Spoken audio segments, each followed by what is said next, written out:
So good afternoon, everyone, and thanks for getting back in time. I'm here. I have the honor, and I hope I'm not. I'm not getting too much kind of exposure here, but also welcome everyone also online. I have to keep reminding myself that this is a global event, so we will get people in and out, online too. So we look forward also from the contributions there. We have a great opening panel that will lead into the working session of this forum today, where we will be looking at three specific tools that we might employ into this more difficult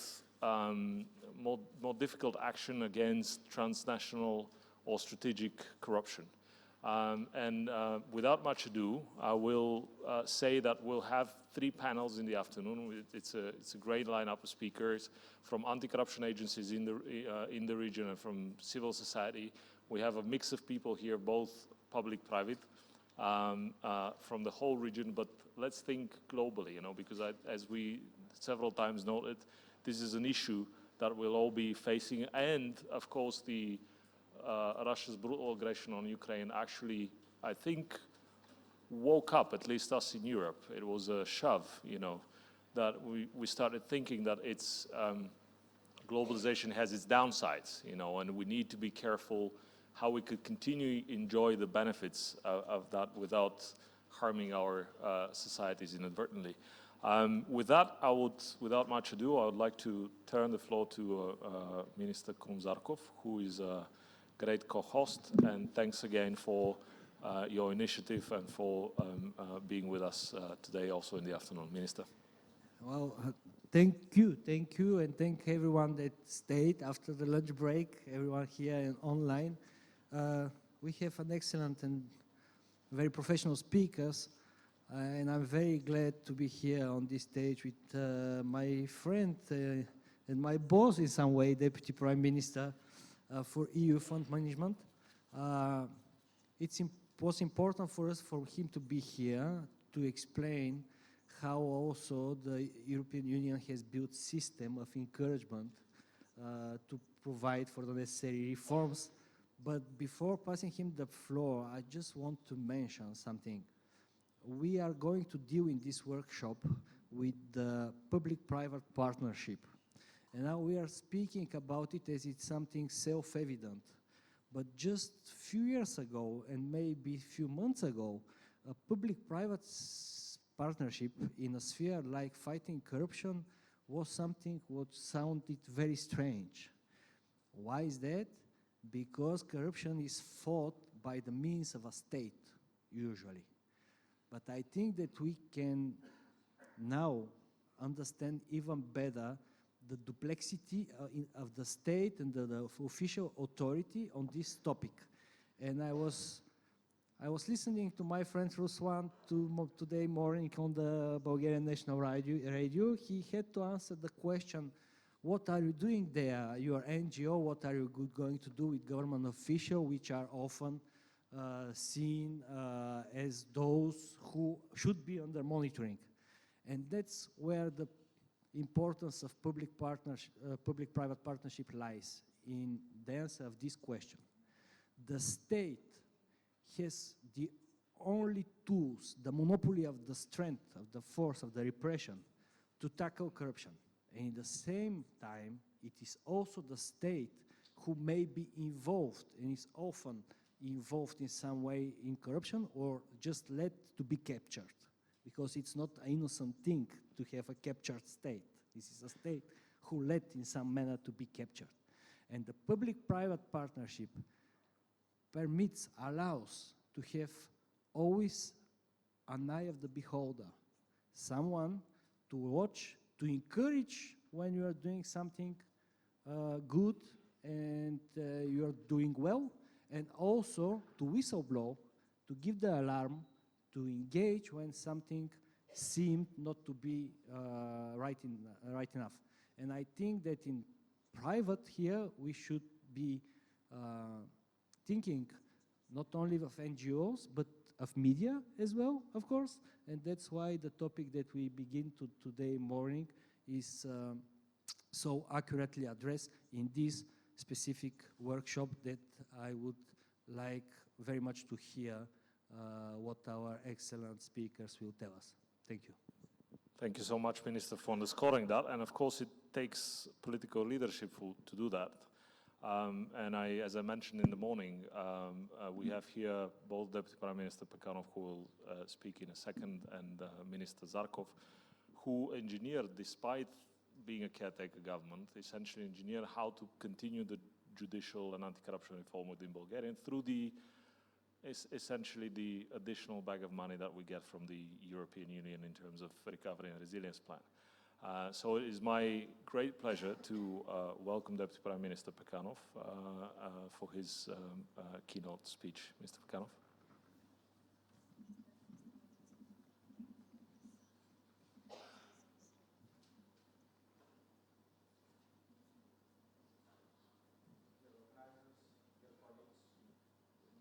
Okay, good.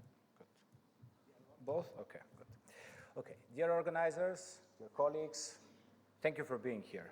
Thank you for organizing such an important discussion on one of the main topics that should concern us as a society, one of the most serious problems we are facing, corruption. Corruption is a social phenomenon that is among the main obstacles to accelerated economic growth in Bulgaria, especially in relation to the high echelons of power, when corruption can influence the policies of the state and thereby it can advance certain economic interest. The link between corruption and various economic indicators is well known. Corruption creates a toxic environment that suppresses economic potential by compromising institutions and legal certainty.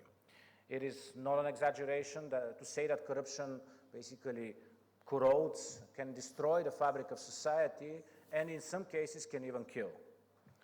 Our government is in the firm position that in order to improve the well-being of Bulgarians, the competitiveness of enterprises, and the quality of administrative services, we must take active actions against the breeding ground that fuels corruption in Bulgaria.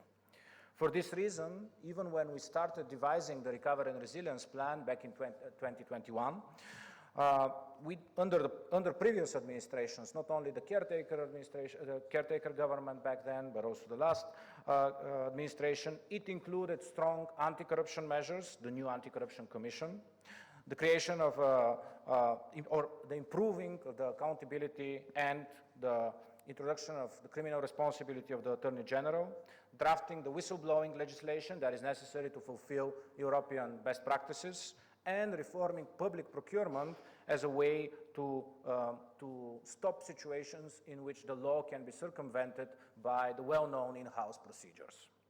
These were key points which are identified for Bulgaria for numerous years in relation to the European semester, to the country-specific recommendations that Bulgaria receives each year, and through other mechanisms. And we have to admit, we have not responded fast enough on addressing them. This is why I believe it is high time we address them, and it is a personal priority for me when we were preparing the RRP that we address those issues, and now also when implementing the Bulgarian Recovery and Resilience Plan, so that we find workable solutions, effective solutions to address this problem. Yes, these measures alone may not solve absolutely all the problems, but they give a clear signal and a clear direction which our caretaker government is protecting, fighting corruption, and improving the judiciary system in Bulgaria. However, yes, the RRP is a powerful tool to push for structural reforms. But we do not do these reforms, we don't want to implement them just for some funding, just to check some check marks, just to fulfill some list of criteria. No, we do them because they will improve the environment in Bulgaria. They will create economic opportunities by stopping the barriers of growth, which can be corruption and different practices, which stop fair competition in a level playing field. A level playing field which can enable the potential of Bulgaria, which can ensure that we grow and that our economy is moving forward. I would like to thank Minister Zarkov and his team who in the autumn in the framework of the caretaker cabinet of Prime Minister Donev, drafted all the bills on the RRP in the justice sector on time, which is very important for institutions, and managed to submit them to be discussed in the 48th National Assembly. Unfortunately, the lack of sufficient will meant that not all the bills passed. We will table them again, and we will push again with the hope that the Parliament finds the political willingness to push through these important reforms, which, as I said, have been delayed now for a number of years, but are a key factor for Bulgaria to enhance its potential and to grow faster. It is also important to note for me that the anti-corruption measures are foreseen not only in the RRP, but also in our partnership agreement on the EU cohesion funding for the new programming period. The Technical Assistance Program has foreseen means to finance mechanisms for more accountability and transparency in the preparation and award of public contracts through the interaction between the contracting authority, the contractors, and NGOs through the instrument of integrity pacts. This is a tool that is widely recognized by the European Commission and in the European Union for active monitoring in high public interest and high value procurement, and helps to ensure good financial management of EU and national funds as well, and to ensure transparency. As pointed out by the Center of the Study of Democracy, 35% of Bulgarian businesses complain that they do not have equal access to public procurement because of corruption. Of particular importance is also the capacity of those operating with public funds, both national and European, to face certain management risks related to corruption risk management, conflict of interest, etc. Easily applicable and clear indicators should be developed to enable funders and investors to clearly identify the capacity to apply good governance standards and manage corruption risks, and to take this into account as a factor in their financing decisions. On the way to joining the OECD, Bulgaria is also taking steps to introduce into its legislation measures to improve the governance of state-owned enterprises, a hot topic that we have to finally address. These measures are geared towards corporate governance of state-owned enterprises and the fight against corruption and ensuring integrity in state-owned enterprises, one of the important best practices in the OECD. I'm firmly convinced that the implementation of these anti-corruption measures set out in these strategic documents will contribute not only to the realization of the objectives set out therein, but also to the overall improvement of the institutional framework in Bulgaria. This will create the conditions for accelerating our economic growth, the competitiveness of Bulgarian business, and ultimately will improve the well-being of Bulgarian citizens.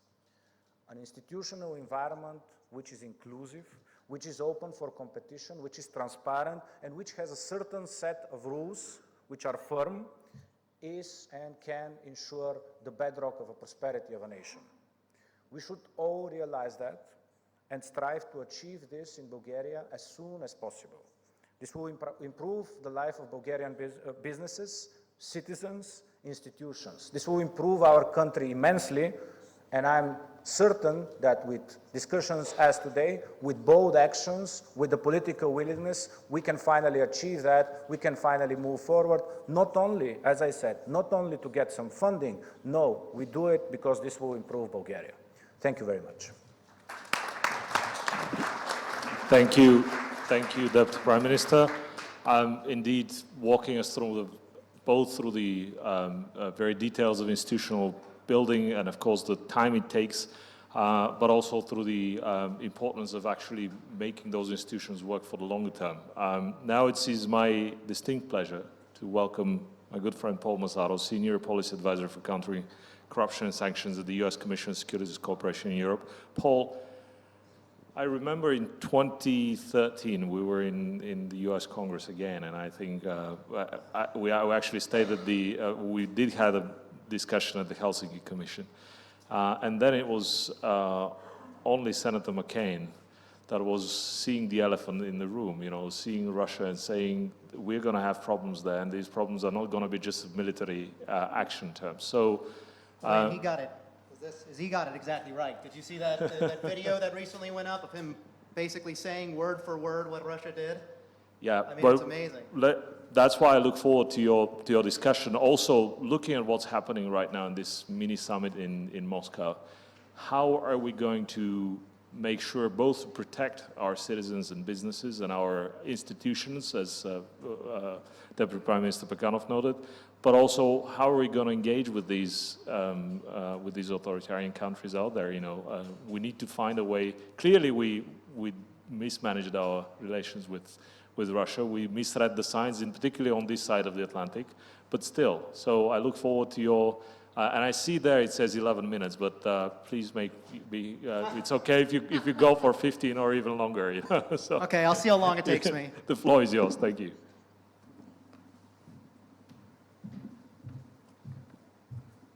Well, thank you so much for that kind introduction. It's so exciting to be here in Bulgaria finally.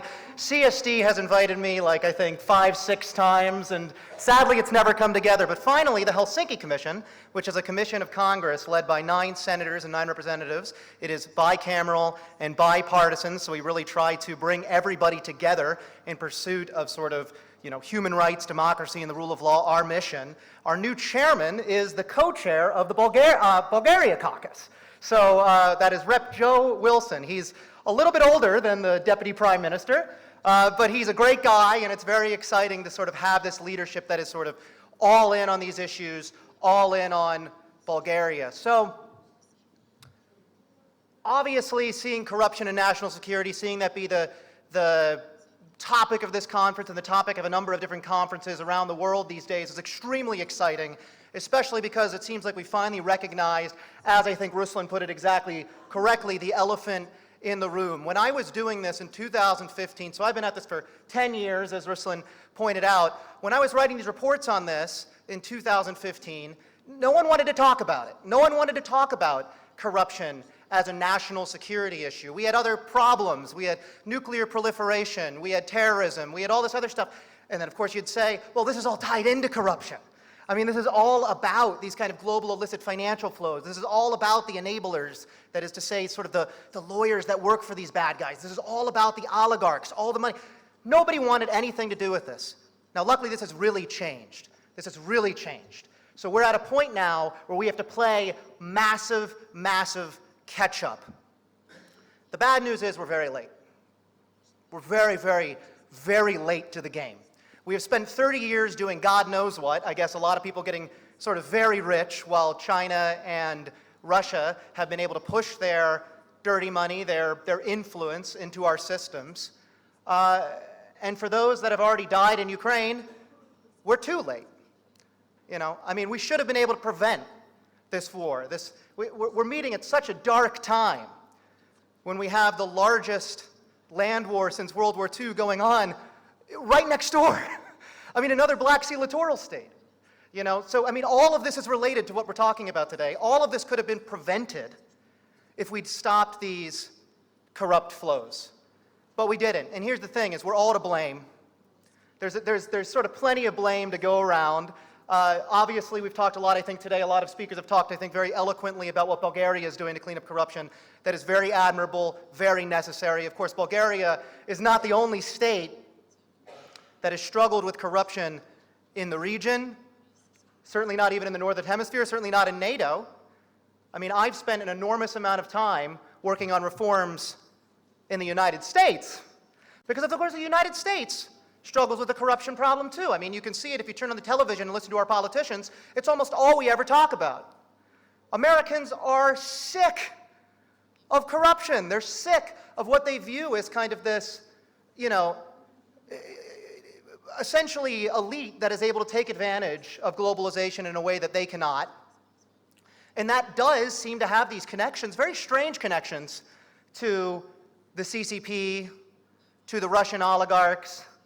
I mean, everybody sees it, but nobody's done anything about it. So, I mean, it's become almost a norm within Washington that, you know, you do your service and then you go work for the bad guys.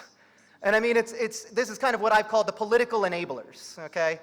And these political enablers, of course, aren't only limited to the United States, where we have former members of Congress, former members of the cabinet, former members of, you know, anything in government going and working for Chinese companies, going and working for oligarchs and so on and so forth, which we are trying to shut. We're trying to shut that revolving door, and I think we're making some progress. But of course, I mean, the big character is Gerhard Schroeder, right? Former Chancellor of Germany, who literally works for Russia. And we have all kind of just looked on for a decade as Nord Stream 2 was built, as Germany was essentially totally co-opted by Russian corruption, and that completely affected their policy toward the region and toward corruption in the region, and we just didn't do anything about it. And I mean, the opportunities to try to do something about it, the sort of sanctions that Congress passed twice, were ultimately not enforced, and then we got the invasion of Ukraine. And then finally they were enforced, again, too late for a lot of Ukrainians, very, very late for everybody else. But that's where we are, you know, is that we could have prevented this and we didn't. And we very purposefully didn't. We didn't deter Putin.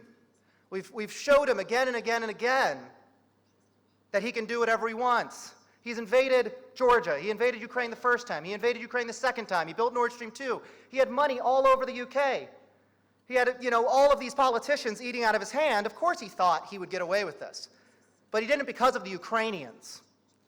So now the Ukrainians and Ukrainian bravery has given us another shot to get this right. And that's why it's so important that we're here today talking about this. That's why it's so urgent. So we prevent this from happening again. Because we got another shot. We got a mulligan. This could have been a world war if Ukraine hadn't fought. Putin obviously was not going to stop at Ukraine. He talked, I mean, she is in, as you said, you know, she is in Russia right now. There was this agreement at the Olympics. You know, I mean, every indication was she was going to invade Taiwan if the invasion of Ukraine had succeeded. You know, so that's where we are. I really want us to recognize this, how close we came to true catastrophe because we didn't confront this problem. So I really hope we confront it now. I really hope that we're not just thinking, okay, well, we got away with it again. Somehow we got away with it again, so it's going to be okay now. It's not. So we really need to make a serious, I mean, more than a serious effort. We need to clean it up. We need to clean up global corruption. And I think I want to tell you a little bit about what Congress is doing to do this. Like I said, we shut a very important revolving door with the State Department. It's now illegal for, you know, a former secretary or deputy secretary to ever work for a foreign country. That's really important. We've been working on this Enablers Act, which is an acronym, believe it or not. This Establishing New Authorities for Business, Laundering, and Enabling Risks to Security Act, which would finally create due diligence obligations for U.S. lawyers and accountants, trust and company formation agents, and so on and so forth, who have worked for oligarchs.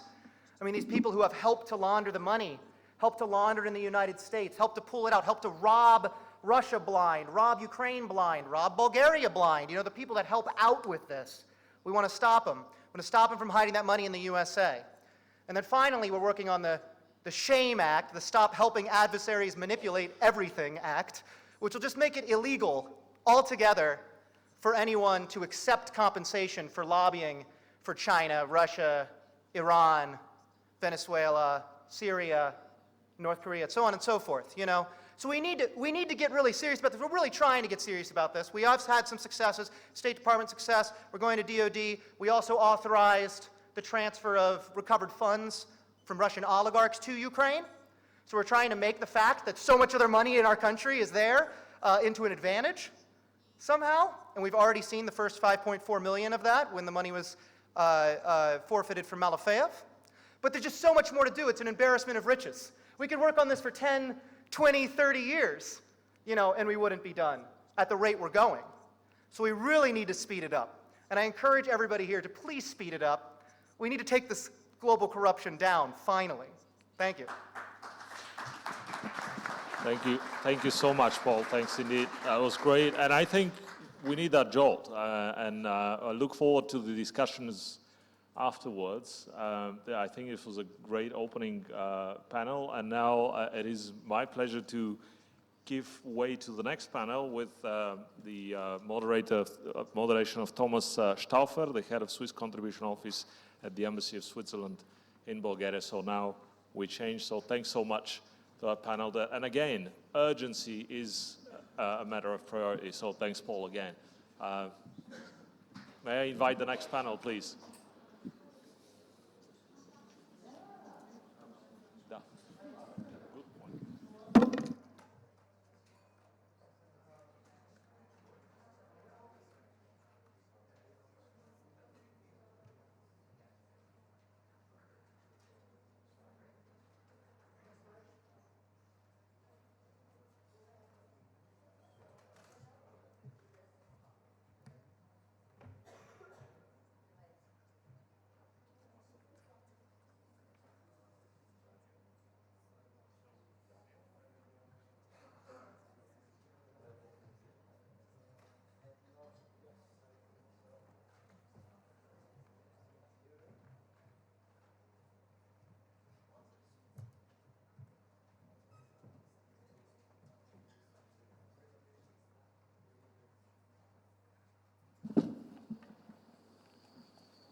Okay, can you hear me? Yes. Okay. Good afternoon, distinguished guests, dear participants, ladies and gentlemen. It's a pleasure and honor for me to moderate this first technical panel in the afternoon. We have been hearing a lot about the big picture, and the big picture is important, but almost as important is the implementation, and I think that's what we will look at this afternoon. As has been said, my name is Thomas Stauffer. I'm with the Swiss Embassy here in Sofia, and I will moderate this panel. Please let me introduce the panelists. And so now I have to see. Yes, okay. So I'll start to my right with Daniela Mineva, who is a senior analyst at the Center for the Study of Democracy, one of the co-organizers of this event. To her right, we have Daniel Bellinger. He's head of the Service for Implementing Structural Funds at the National Integrity Agency in Romania. To my left, Mirela Gega. She's a cabinet advisor with the High Inspectorate of Declaration and Audit of Assets and Conflict of Interest in Albania. And to my far left, Desislava Gockova, head. Oh, sorry, I mixed up. I'm sorry. Daniela Gockova, head of Secretariat of the Regional Anti-Corruption Agency. Okay, so I'd like also to thank the organizers for this event. I'm sure I can also speak for our panelists. And now some introductory reflections from myself following the morning. When I have been asked to moderate this panel, PPP, public-private partnerships, I was asking myself, isn't this something different? But as has been said earlier this afternoon, it's in fact very true that this has to be done in partnership, fighting corruption. And I'd like to go even further. It's not only about fighting corruption, it's about promoting integrity. So for too long, corruption has been looked at as a technical problem, as a limited problem, as a problem that can be solved through repressive means only. But we recognize now that obviously this is not the case. Corruption is a systemic problem, it's a transnational problem, and in a way it's a collective problem. The good that we want to protect, that we want to promote, democratic participation, equality under the law, market integrity, all these things can be done if we work together. Thus, fighting corruption becomes more important as it threatens the very structure that is here to enable democratic participation, equality under the law, and market integrity. It has become much more difficult in terms of detection and combating, and it has become much more challenging because there are many trade-offs we have to address when fighting corruption.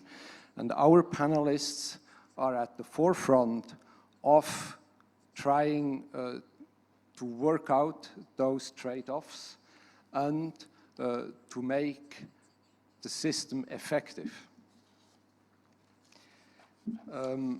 I will stop here. Just some rules for the game, so to speak. Rules are important. So I will ask you to limit your presentations to, let's say, 8 minutes. And then I think it would be fabulous if we could have some interaction, questions for the public, interaction on the panel. And at the end, I would like to ask our panelists for their takeaway from the discussion. So let me start with Daniela Mineva, who will give her take on the topic of this panel. Thank you very much. I hope you can hear me. I have a PowerPoint, so I'll ask the technical staff to please visualize it on the screen.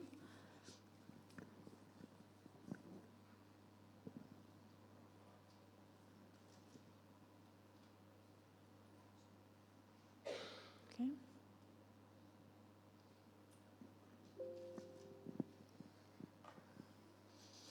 Okay.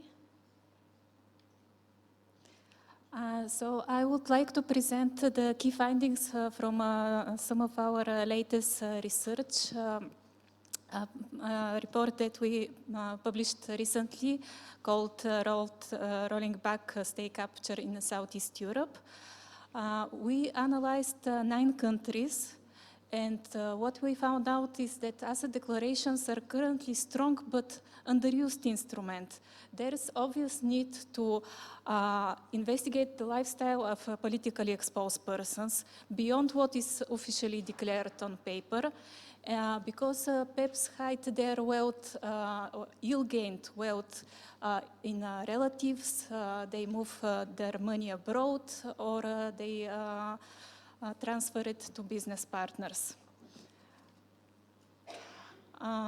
Unfortunately, not all countries have the capacity or the procedure to check all the possible routes where illicit wealth can be hidden. As you can see on this slide, usually only spouses, cohabitants in the same household are checked, but not parents, siblings, brothers and sisters-in-law, or other extended family members or business associates. In addition, the declared information is not comprehensive. For example, in Hungary and North Macedonia, only shares in companies are declared, but not assets. This means that a car or a house can be written off as a company property and in that way hidden from the authorities. In Hungary, the loans from private individuals are not declared. Gifts usually should be declared, but this procedure is not working efficiently. In North Macedonia, there is a gift catalog, however, it is rarely used. And also in Bulgaria, jewelry is not declared. And legal curiosity is that in Bulgaria and Croatia, the spouses and partners of politically exposed persons are not obliged to inform their partners about their wealth, which provides a good escape clause from declaring. We also observe a lack of comprehensive lifestyle audits and methodology. This is, of course, due to the limited capacity of the checking institutions and the limited human resources. And moreover, in some of the countries, the checks are performed not annually, but once every few years, or only if there is a single signal or a whistleblower tip for irregularity. What we can recommend is that the checking procedure includes 3 elements. in parallel. The first one is a random sample, for example, 5 or 10% of the employees of certain institution. Second, check of priority or risk groups. And a third, checks triggered by anonymous signals. Here on this slide, you can see that between 4 and 45 are the people directly responsible for checking in detail the asset declaration in a specific country. Obviously, very limited capacity, having in mind that in Romania, the people that need to be checked are 300,000, and this is only in non-election years. We are also burdened by the limited data availability. In half of the analyzed countries, the asset declarations cannot be downloaded in bulk. They can be downloaded only case by case, and also some of them are handwritten photocopies, so not machine readable. We also need to note that checks should be triggered by anonymous signals. However, as you can see on the screen, this is the case only in half of the countries. And in addition to the legal loopholes and procedure that I mentioned in the verification and checking of asset declarations, let me also add that some of the asset declarations include the so-called personal assessment of the value of the asset. Let's say a house can be declared as a wine cellar. Also, asset declarations are removed shortly after the public official leaves office, which prevents the further investigation and analysis by both authorities and the civil society. In that regard, we need to interconnect all the registers and databases that could facilitate the analysis of the risks. What we can recommend is to start with the physical persons, business and property register, and after that interconnect all the rest, I mean tax, social security, land, motor vehicles, court decisions, etc. And of course, we strongly recommend to enforce the International Treaty on Exchange of Data for the verification of asset declarations. In the report that is available on our website, we also present a full list of risk indicators that could be used based on this electronic portal that could gather all the public registers and all the big data. In addition, let me mention that currently the size and severity of the sanctions do not deter the law violation, unfortunately. Usually the sanctions vary between 200 and 300 euro, highly insufficient. And PEPs do not face dismissal in case they provide wrongly filled declarations. That is why there is a need of change in the prosecution and sanctioning.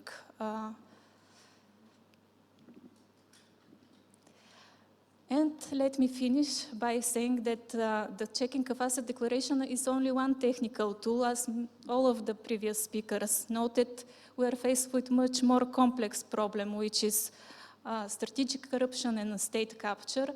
And until the state is captured, the publicly exposed persons will continue to omit filing their asset declaration. They will continue to influence the authorities to drop the investigation against them. They can retroactively change the asset declaration that is already published online. And they can even influence the legislation to their own advantage. So thank you very much. I hope I stayed on time. And you can find our report at these websites. Thank you.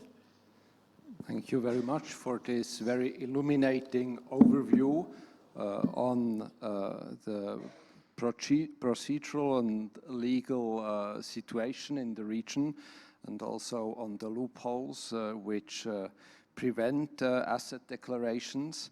Now, as I understand, the Regional Anti-Corruption Agency, it's exactly part of your mandate to facilitate that also at the regional level the fight against corruption can be successful.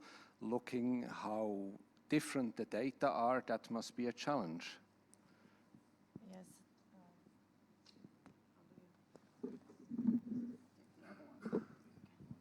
Thank you very much. Is it working? Yes.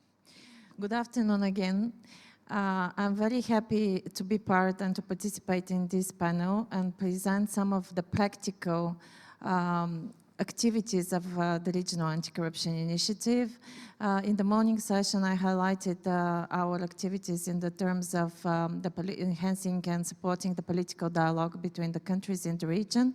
Nevertheless, the URI Secretariat is also involved in supporting the countries in developing some practical tools which could enhance and strengthen the fight against corruption. And one of those tools is the International Treaty on Exchange of Data for Verification of Asset Declarations, which has already been mentioned by Daniela.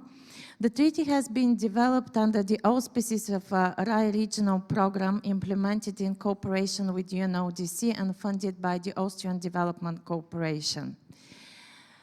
There is a saying that a picture is worth 1,000 words, and since we are living in a visual world of visual technologies, I will take advantage of this fact, and I will start my presentation with a short video about the treaty. So I would like to ask the organizers if they can play the video now. I hope it's possible.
So I would just highlight a few of the most important things about the treaty. The purpose of the treaty is to prevent and combat corruption by providing for direct administrative exchange of information concerning asset declarations between the parties of the treaty. It is based on the UNCAC Convention and provide countries to exchange data cross-border for the verification of assets disclosed in one country but located in another country. As Daniela has already mentioned, to prevent and fight corruption, most countries require that public officials disclose their income, assets, and financial interests. Asset declarations are intended for a variety of purposes. As I said, most fundamentally to prevent and detect the abuse of public office for private gain, but also to boost up the culture of integrity by providing guidance to officials about the principles of behavior and ethical conduct. However, many corrupt officials do not comply and do not declare the actual wealth which is allocated abroad, and it's very difficult to detain. And therefore, there is a need of an instrument that provides for the legal basis for the administrative bodies to exchange information. In practice, this treaty will enable establishing a regional mechanism which will streamline the communication and simplify the present time-consuming process in verification of public officials' asset declarations.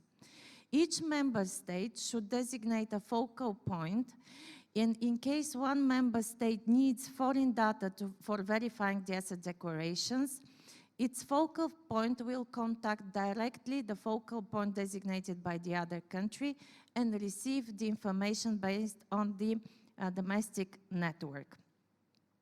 The focal points can exchange data if they use the same category of data and if this data is available under the domestic laws of both parties. I can see in the audience many of our colleagues from the anti-corruption agencies from the region, and I'm sure that they do appreciate very much the existence of this treaty. Nevertheless, since it will support their work tremendously. 3 countries have signed the treaty so far, and these are Montenegro, North Macedonia, and Serbia being the depository. I have to make a note that unfortunately the treaty is still not in force because the ratification process is pending in the 3 countries. It's open for accession. We're expecting Moldova to sign the treaty really soon, and Albania is also in a process of consultation.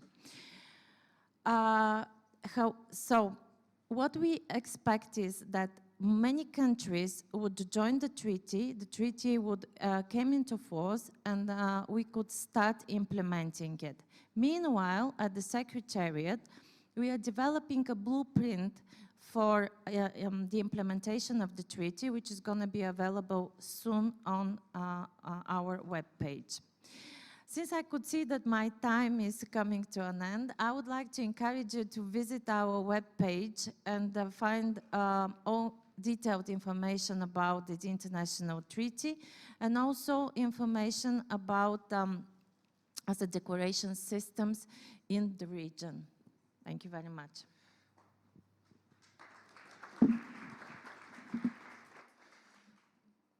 Thank you, Desislava, for this very timely intervention. We are moving now to Romania. Daniel, I understand that Romania is undertaking further reforms, improving its system. And is the treaty already a reference point for you? Yeah, can you hear me? Thank you very much for inviting me here. PowerPoint, please. Yeah, so currently we are taking relevant steps in an integrity legislative reform in Romania. We have as a deadline December 2024. So, just to start, we're discussing today about a brief history of wealth and interest disclosing in Romania, the integrity reform and prior legislative analysis that has been made. I will show you some relevant findings. But also in the second part of my 8 minutes, we'll be discussing an analysis of 3 vulnerable sectors together with some conclusions and some Q&A eventually. So the wealth disclosing obligation was introduced in the Romanian law through a law since 1996, while the obligation to disclose the interest was introduced further on in 2003. Until ANI's establishment, the wealth evaluation procedure was made only possible through the wealth investigation commissions. Those commissions were also established through a law since 1996. Interest evaluation procedure was made possible only after ANI's establishment, which was happened in 2007. So just to have an overview, as Daniela also mentioned, annually there are 350,000 persons that according to the Romanian law have the obligation to complete and submit wealth and interest disclosures. So according to the Romanian law, unjustified wealth, it means there is a difference of more than 10,000 euro or its equivalent in the local currency in the Romanian law between the wealth obtained during your mandate and the exercise of the public position and the revenues from the same period. As I've been telling you, we are pursuing right now an integrity law reform through which we are trying to bring some coherence among the set on the rules of integrity. This reform is pursued by the National Integrity Agency through a new funded project. The project is entitled NI Act. It stands for the New Integrity Act. And is carried on by ANI together with the Ministry of Justice and Transparency International Romania. Actually, this project is also a milestone from the Romanian Recovery and Resilience Plan. The first phase of the project of the legislative reform was to have a prior analysis of the relevant national legislation. So we took the provisions for each of the 39 categories that currently have the obligation to declare their assets and interests. We analyzed them and we had the following findings. Incompatibilities and conflicts of interest regulation are spread in an extremely large number of normative acts, and this may lead to two things. So, one, difficulty to comply, and second, difficulty to follow up the legal obligations. Another finding was the fact that incompatibility or conflicts of interests regime is not provided by the law for certain categories that submit assets and interest disclosure. And here I can name, for instance, management and control staff within the education sector. Also, there are some opposite provisions regarding the regime of incompatibilities. For instance, members of Court of Accountants. What we've seen so far, there is a lack of unitary framework regarding the evaluation activity of wealth, conflicts of interest and incompatibilities, as well as regarding the administrative liability. So it's clear that we need to simplify further on the legislation in the field by unifying the relevant provisions in the field of integrity, maybe in the body of a single normative act, such as an integrity code. In the second phase of the analysis, we analyzed three vulnerable sectors. So the chosen sectors were health, education, and public servants. You can see on this chart that the fewest integrity incidents were within the education sector. So you may be tempted that this one is the one with the fewest problems in.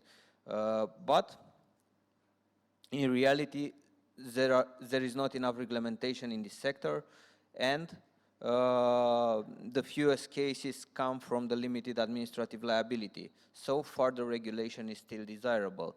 I want to say a few things about the confirmation rate in front of the courts.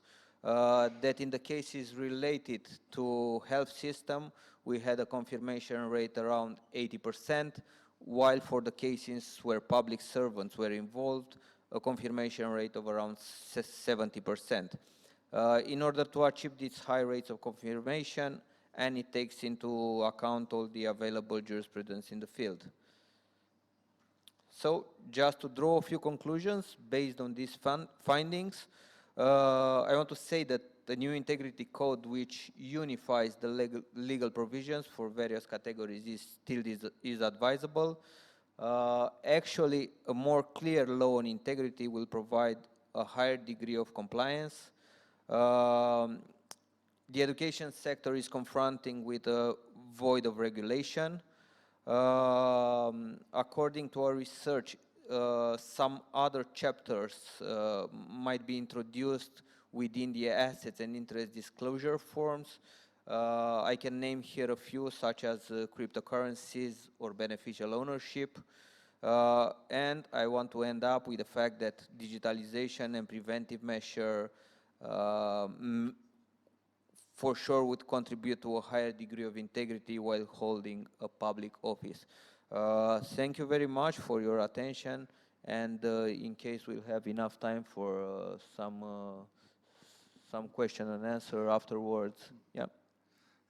Yes, thank you, Daniel. That's definitely my intention, Okay. but I propose that we first have like the final intervention by our panelists. I will call now on our online panelist, Dr. Kalman Dabosci. He's Vice President of the Hungarian Integrity Agency. Could Yes, I'm here online. Hopefully, can you hear me? Please. Just to check if you can hear me. Yes, we can Okay, hear you great. very well. Thank you for being with us this afternoon. The floor is yours. 8 minutes, please, for a first intervention, please. Okay. Thank you very much. Dear Excellencies, dear guests, first of all, I'm very happy to be here and to be invited. We are a newcomer, a new institute, a new authority to be established. And probably you know that several year long political and sometimes ideological debate is in progress between the Hungarian government and the EU. And this has been moderated into a legal process since 2020 called the regime of conditionality, where the norms, the rule of law and the general values of the EU, as it is defined in the Lisbon Treaty, Article 2, are in focus. And during this process and negotiations, in order to protect the EU budget, the Hungarian government made 70 commitments to the EU, starting with establishing the Integrity Authority and the Anti-Corruption Task Force involving NGOs. And the Integrity Act is a pretty new one on the control of the use of European budget funds. It was accepted in October last year. In the beginning of November, 4th of November, the board of directors, the president and two vice presidents were selected in an open and international tender and appointed for 6 years by the president of Hungary.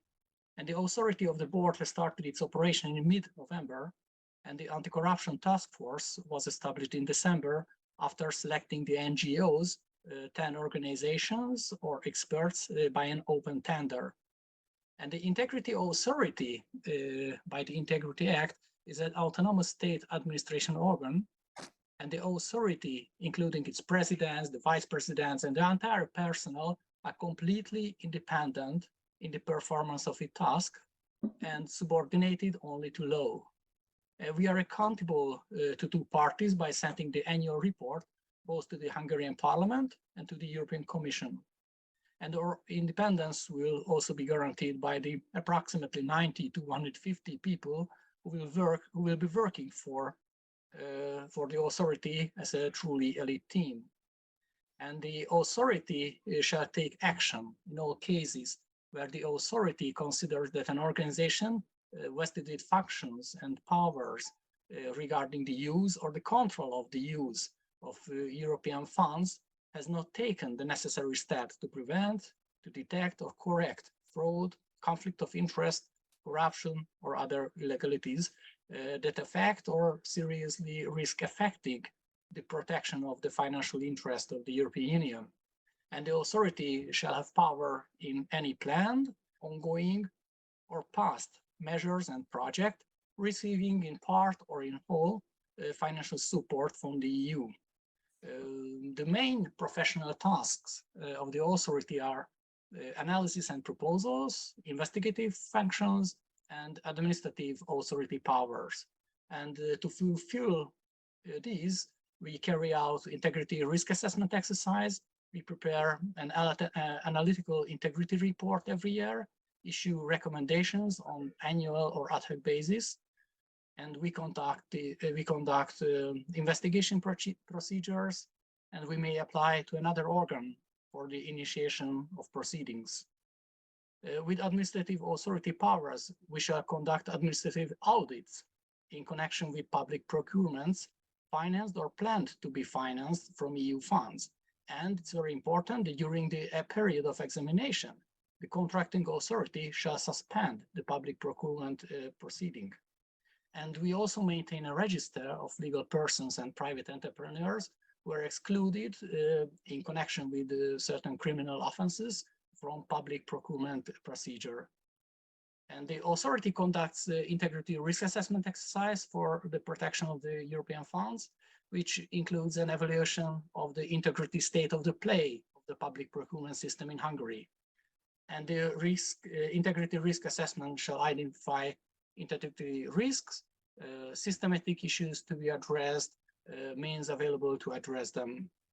And this integrity risk assessment shall be carried out in cooperation and in consultation with international organization with an internationally recognized integrity assessment methodology like the OECD MAPS 4 pillar. The integrity authority shall take into account also feedback from national and international non-governmental organizations monitoring the integrity in Hungary, and we will publish the methodology applied. And of course, an annual integrity report shall serve as a basis for the development of integrity risk indicators. Our first analytical integrity report includes an assessment of whether the existing conflict of interest regulation are in line with the EU regulation and whether improvements are needed, and shall, taking into account the integrity risk assessment practice, define specific indicators of fraud within the meaning of the relevant EU directives and regulation, and shall serve also the regulatory framework and operation of the Hungarian system of declaration of assets, including its scope and control process. And according to the newest regulation, a new performance measurement framework of the national public procurement system had to cover several measures, such as the typical duration between the invitation to a tender and the deadline for the submission, or the proportion of negotiated procedures without prior publication of a contact notice. And our aim is to set up a monitoring system backed by artificial intelligence that looks at data and not people to avoid interference. And by the next year, this will be able to monitor public procurement powered with EU funds in real time and give warning before something goes wrong. And if it does, then we can intervene. And at the same time, we develop a digital solution that make reporting simple and secure for whistleblowers to guarantee their anonymity. The Integrity Act, in accordance with the commitments made to the EU under the regime of conditionality, defined a new anti-corruption task force, which is a collegiate body independent of the authority in charge of preparing analysis, making proposals, delivering opinions, and preparing decisions. And this task force operates for an indefinite period of time, and this task force shall not interfere with the activities of the authority. 10 governmental members are appointed by the law, and 10 non-governmental members are selected by the authority after an open and transparent call. And it's absolutely new edition that the first nearly 200-page report was accepted by a week ago and published on the government's website. And finally, as a newly established institution, we are really, truly committed to bring a new, fresh breeze to public life, to give back the hope that corruption can be reduced effectively and detected and even prevented. And the reputation of a country can be developed by supporting the change of culture in protecting EU and national financial funds. And all these efforts can be achieved supported by well-designed, well-functioning high-tech instruments, such as a real-time AI-based monitoring of public procurement system, or an electronic system of declaration of income and assets. And we are open for regional and international cooperation and joint efforts. So please contact us to reach out and find for a cleaner and healthier public and business life together beyond borders. Thank you very much for your attention. Thank you so much for this account of the Hungarian experience in strengthening anti-corruption policies. And as last real-world example, let's move to Albania, to Mirela Gega, please. Good afternoon, everyone. Thank you for this organization. Thank you for inviting Hidachi to present our experience in the field of asset declaration. I'm happy to share with you some points of which I think that it's important to share with you our institution framework, which include mission, objectives, competencies, under organization, and our budget. Of course, our achievements, which include statistics on the number of referrals, statistics on administrative measures, and institutional transparency. Also, I will share with you some information on our online asset system asset declaration, which now is operational. Let's start with our institutional framework. Hidachi, which means High Inspectorate of Declaration and Audit of Assets and Conflict of Interest, was established in 2003 as a central independent institution under parliamentary control in Albania, of course. It is in charge of implementing the law on the declaration and audit of assets, financial obligations of elected persons and certain public officials, and the law on the prevention of conflict of interest in the exercise of public functions in Albania. Recently, its powers are extended to monitor a newly adopted law on the whistleblowing and protection of whistleblowers. Extension of powers in July 2016 engulfed the monitoring of the implementation for the new law on the transitional revaluation of judges and prosecutions in the Republic of Albania in the framework of the justice reform process.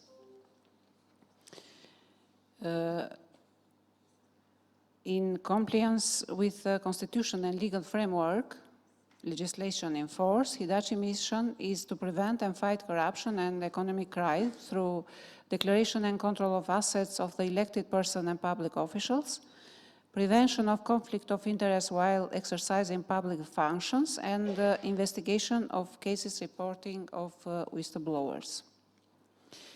Our competencies, starting with auditing of asset declaration, the legitimacy of the sources of their creation, financial obligation for elected person, financial public officials, their familiars and persons related to them, processing and verification of asset declaration as a tool in the identification of conflict of interest, general oversight of policies and mechanisms to prevent and avoid hiding of wealth, conflict of interest, including recommendations to the National Assembly for legislative amendments in this area, providing consulting, training and support to the responsible authorities on specific cases of declaration of asset, possible conflict of interest, and ethical questions related to them.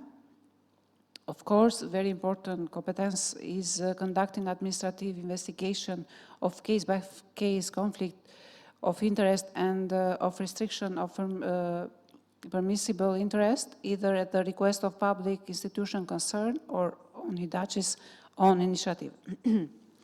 Applying administrative measures against officials, including fines and initiatives to investigate administrative acts, accessing data from any public or private entity as stipulated by law, of course, and the last investigating suspected cases of corruption reported by whistleblowers and guaranteeing their protection from any retaliation. IDACI is directed by Inspector General, elected by the majority of members of the National Assembly for a 7-year mandate, is composed of 70 employees, and as a budget, €1.5 million, which is increased comparison with 5 years ago. Our main achievements for the time frame 2014-2022, 555 criminal referrals were forwarded to the prosecution office, and approximately 2,000 administrative sections with fines was imposed.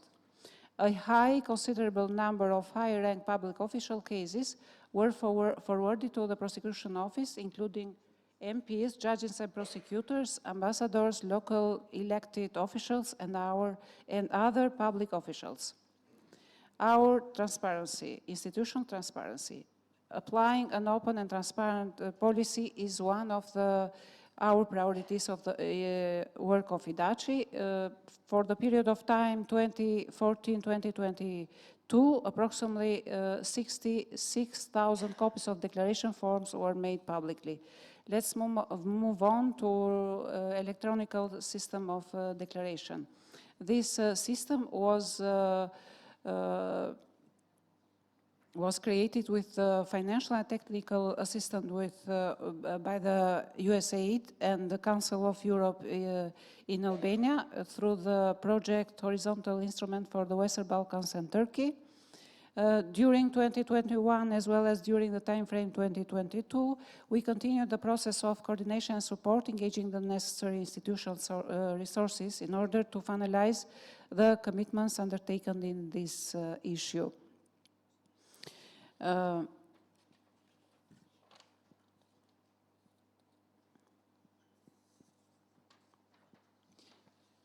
First, during last years, making the system operational on the initiative of the Ministry of Justice by the decision of Council of Ministers, this system was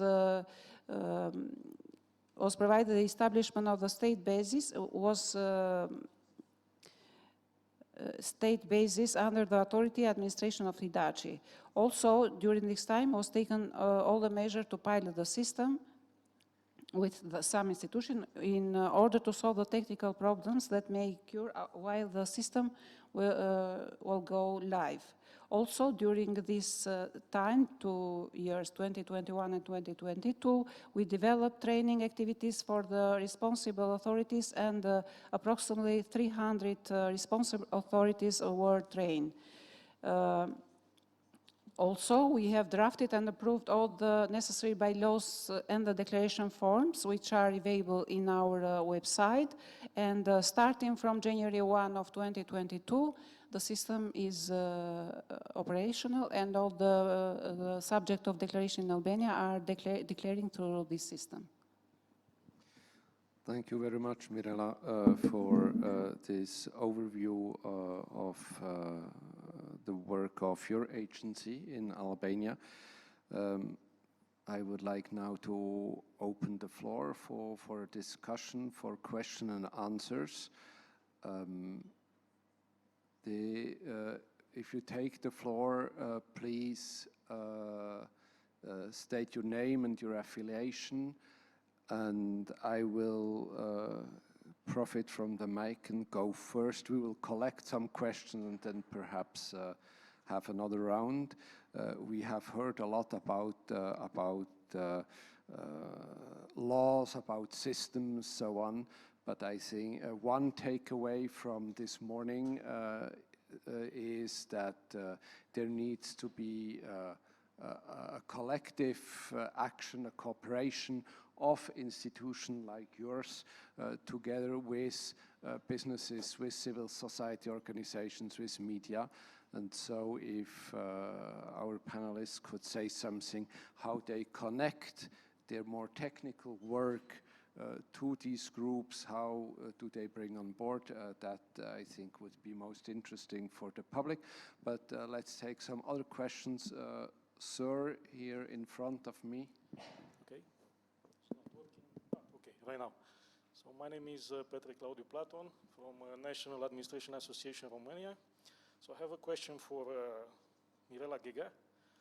If they want to, if there is an intention to improve the whistleblower legislative framework in order to reward whistleblowers, to stimulate whistleblowing, because as law enforcement agencies, you and we work with information.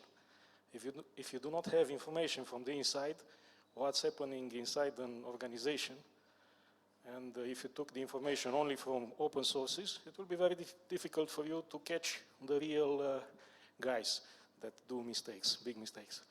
So if in Albania, if there is an intention to copy in a way the US system of rewarding the whistleblower. In US, there are 4 big whistleblower rewarding programs. One is managed by Department of Justice, one by Security Exchange Commission, one by IRS, and so on. So if there are the intentions to regulate and to take such a good practice from the US into your system, we make these kind of proposals when the directive of protection of whistleblowers was in the making at the European Commission and at the European level. So it will be a good practice. If you want to put in practice, it will be very good for anti-corruption fight, and it will make a lot easier the job of the anti-corruption agencies to fight with the bad guys. So thank you very much. Thank you. Perhaps we take 1 or 2 other questions, and then we have a first round of answers. I think there was a question over there. Who was it? Yes, please. And may I ask those asking questions to be as concise as possible? Please. Hello, my name is Mikhail Boyadjev.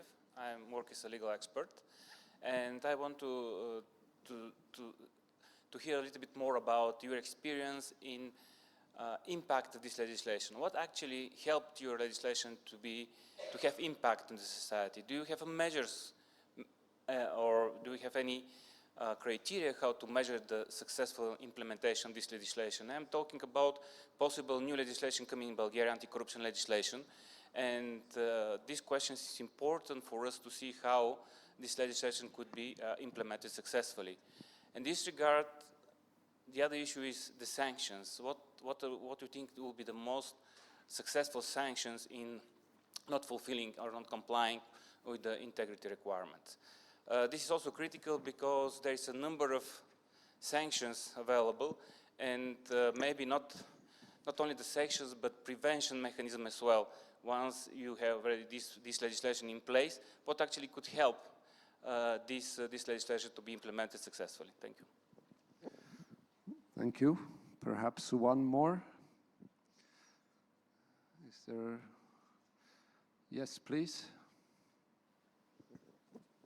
Yes, sorry for intervening again, but going back to the title of the conference, the Anti-Corruption National Security, can I ask you if what has changed in the past year, when there was a drive towards moving into that domain of anti-corruption national security? Have you seen going away from more technical solutions like we heard, and more into in building anti-corruption as part of a national security strategy? Thank you.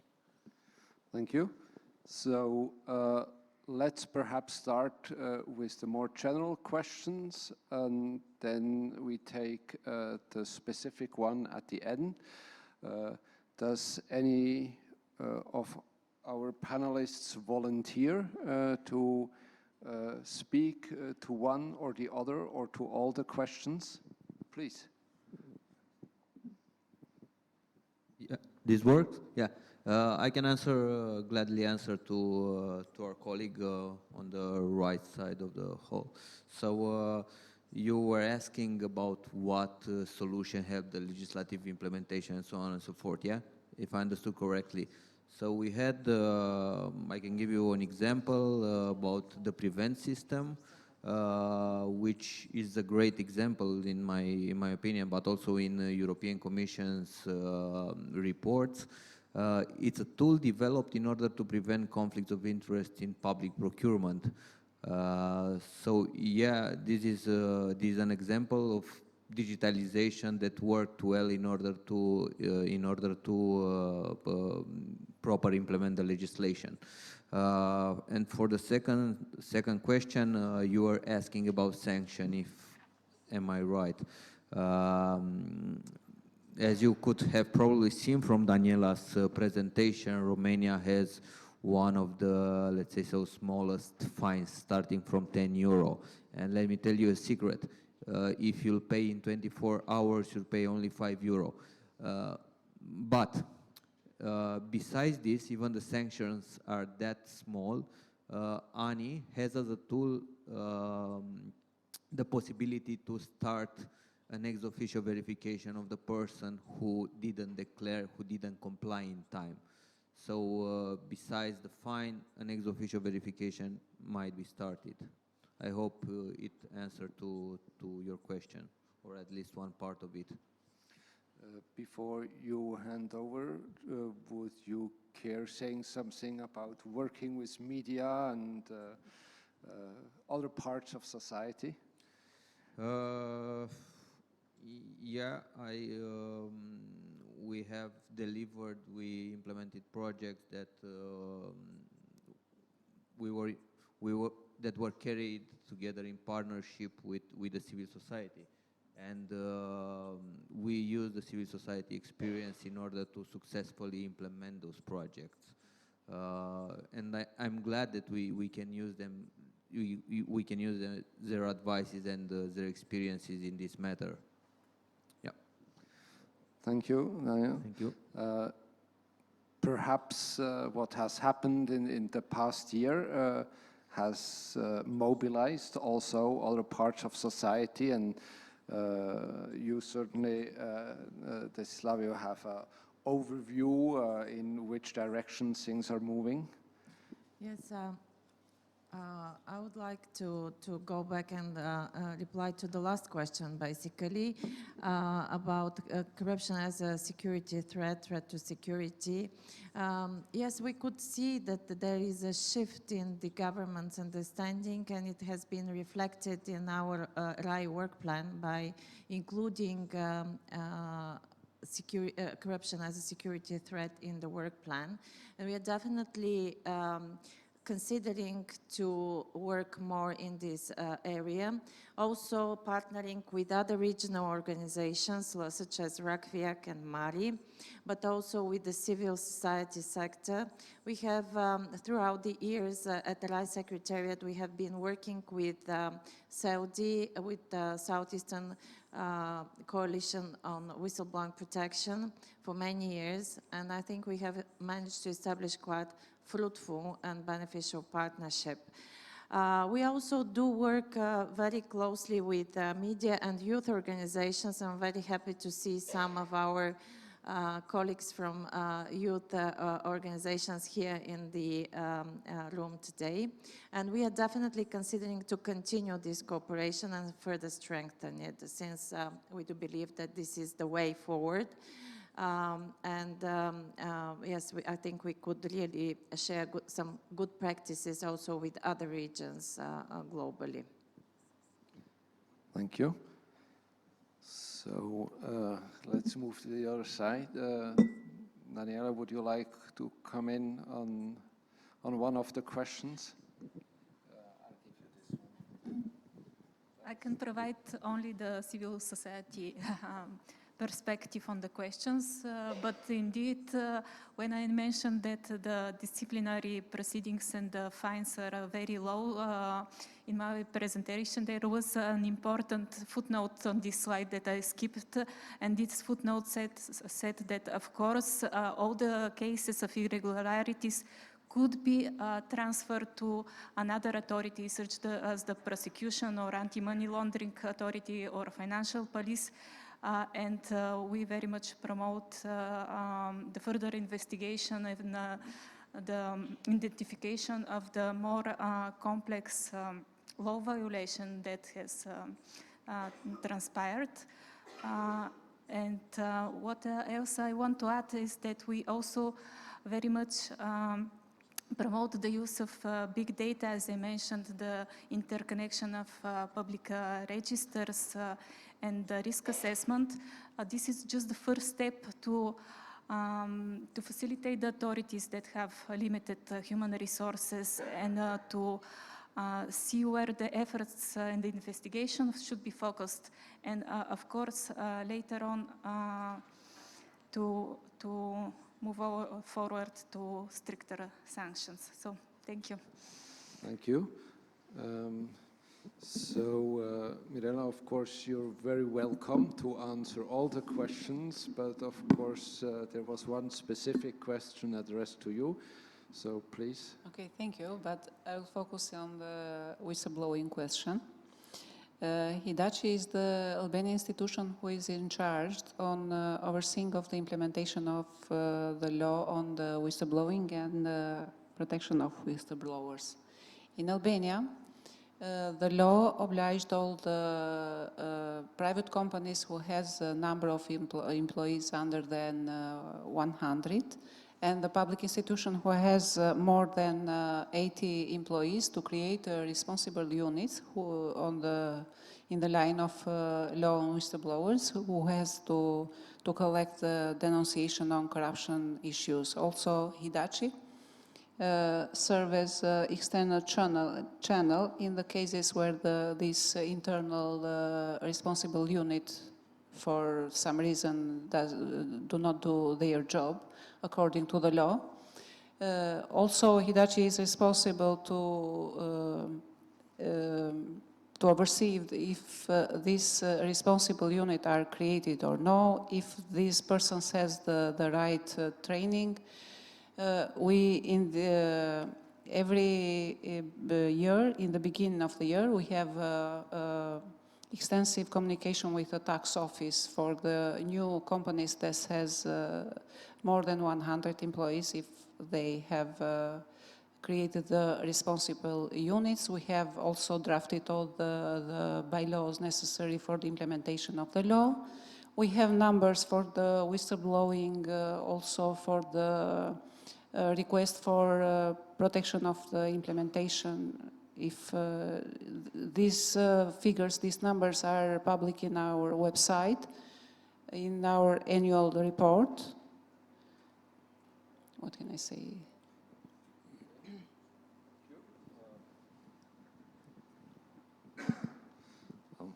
Thank you. Looking at my watch, we probably should come slowly to an end, but I would like to give to the panelists the opportunity to have a final word, perhaps to say something short about whether we collectively go in the right direction and if we are catching up speed, which probably would be necessary, and whether they are hopeful for our common fight against corruption. You want to start? Very shortly, I'd just like to mention that in this panel we are discussing tools that could help us counter and prevent corruption, but we need to focus more on the implementation. So strengthening the enforcement of the law and these measures in practice on the ground. Thank you.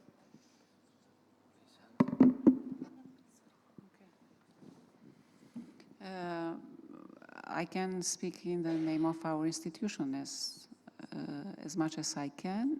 So Hidachi is an important institution who is implementing the nation anti-corruption agency in Albania.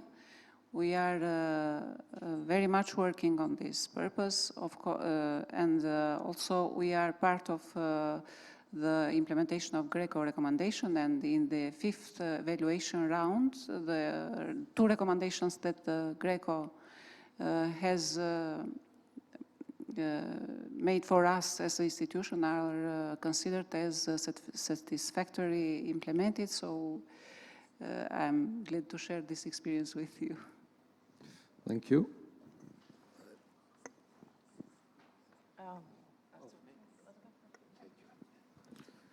Yeah, so I'll end up shortly. It's all about connecting the dots.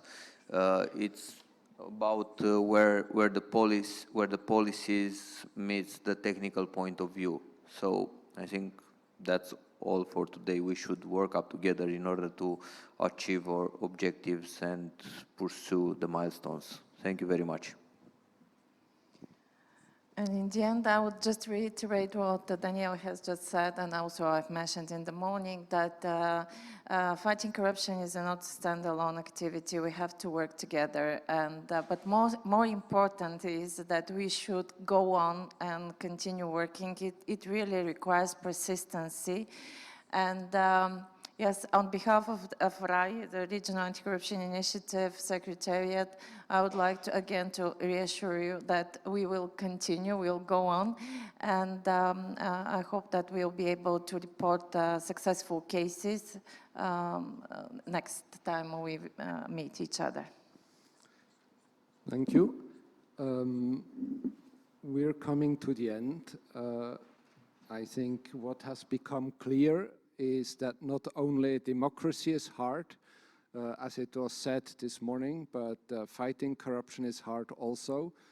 But as we probably all know, all things that are worth doing are hard. So let's stick at it. For me, I have just the pleasurable task to thank all the panelists here and online for their time, for their work. And I'm speaking certainly also on behalf of the organizers and the participants of this event. Thank you once more, and let's move on to the next topic.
Oh, perfect.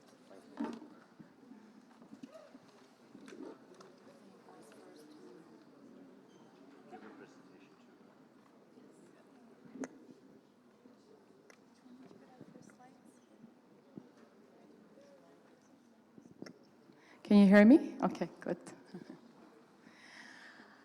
Great, good afternoon, ladies and gentlemen. My name is Reni Trajkova. I'm the team lead of the Basel Institute and the co-host of this forum. I am so privileged to be here in person with you. So grateful for all of your partnerships the partnerships that we have established in country and globally in the fight against corruption. It has been, I think, many people summarized and highlighted key findings from this forum and this morning discussions.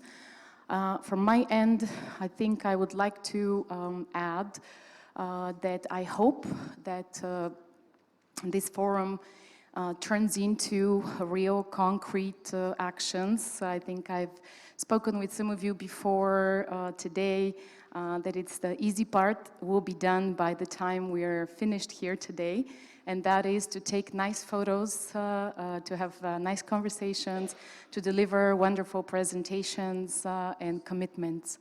The difficult job begins tomorrow when all of us return back to our desks and we look at these commitments and we say, now what is it that we do? And how is it that we can actually make democracy deliver? In fact, it has been said this morning that in a way the reason for this forum and this global summit for democracy is because in a way our democracy globally has been in deficit, in crisis in a way, and we need to commit again to the concept of the fact that democracies, in fact, do deliver for citizens, that the fight against corruption and instituting integrity measures and mechanisms in our systems are not abstract concepts. In fact, they lead directly, they correlate directly to improvements of the rule of law, which also could be an abstract concept, but in reality, they actually lead to actual improvements of the life and public services for citizens. And this is what we should constantly, and I constantly, remind myself when I sit in front of my desk and ask myself, what is it that I do? What is it that I did today? And in fact, it helps me to know that we have to translate all of these words into concrete actions and concrete deliverables. So I hope that our panel today is able to offer some practical solutions that can serve as an example of partner governments for things that could be done to improve this. So our panel is on collective action, and I would like to emphasize, I cannot emphasize enough, that this forum in itself is an illustration of a multi-stakeholder engagement on our common struggle and fight against corruption. And this is an illustration, this forum is an illustration of that multi-stakeholder engagement that includes state and non-state actors, including non-governmental sector and also the business. So I'm very happy that our panel is the panel that brings the business community as well into this discussion today. I have a wonderful panelist next to me that I have Vanessa Hans from the Basel Institute, who heads our private sector engagement division, who will talk to us, who will give a little bit of an overview today on collective action, what it is, why is it important, and why is it a game changer. So that would include some talk on the integrity pacts and the high-level reporting mechanism. Then we have Hendrik Boshammer from the OECD, who will discuss his experience with some of this programming on some of these integrity measures in Bosnia and Herzegovina, Serbia, Croatia, and a few other countries. So he will present us with some examples of success stories of programs and projects that have actually led to real impact. And then finally, we have the Executive Director of Transparency International Bulgaria, Kalin Slavov, who is a long-term and fighter, a knight for anti-corruption efforts in Bulgaria, both legislative efforts. But the reason he's here today on this panel is concretely to discuss this new integrity measure, the Integrity Pact. It was mentioned as a new mechanism to help in our global anti-corruption efforts that has been recently recognized also by the European Union. So he will tell us a little bit more about that and their project in popularizing this tool in Bulgaria.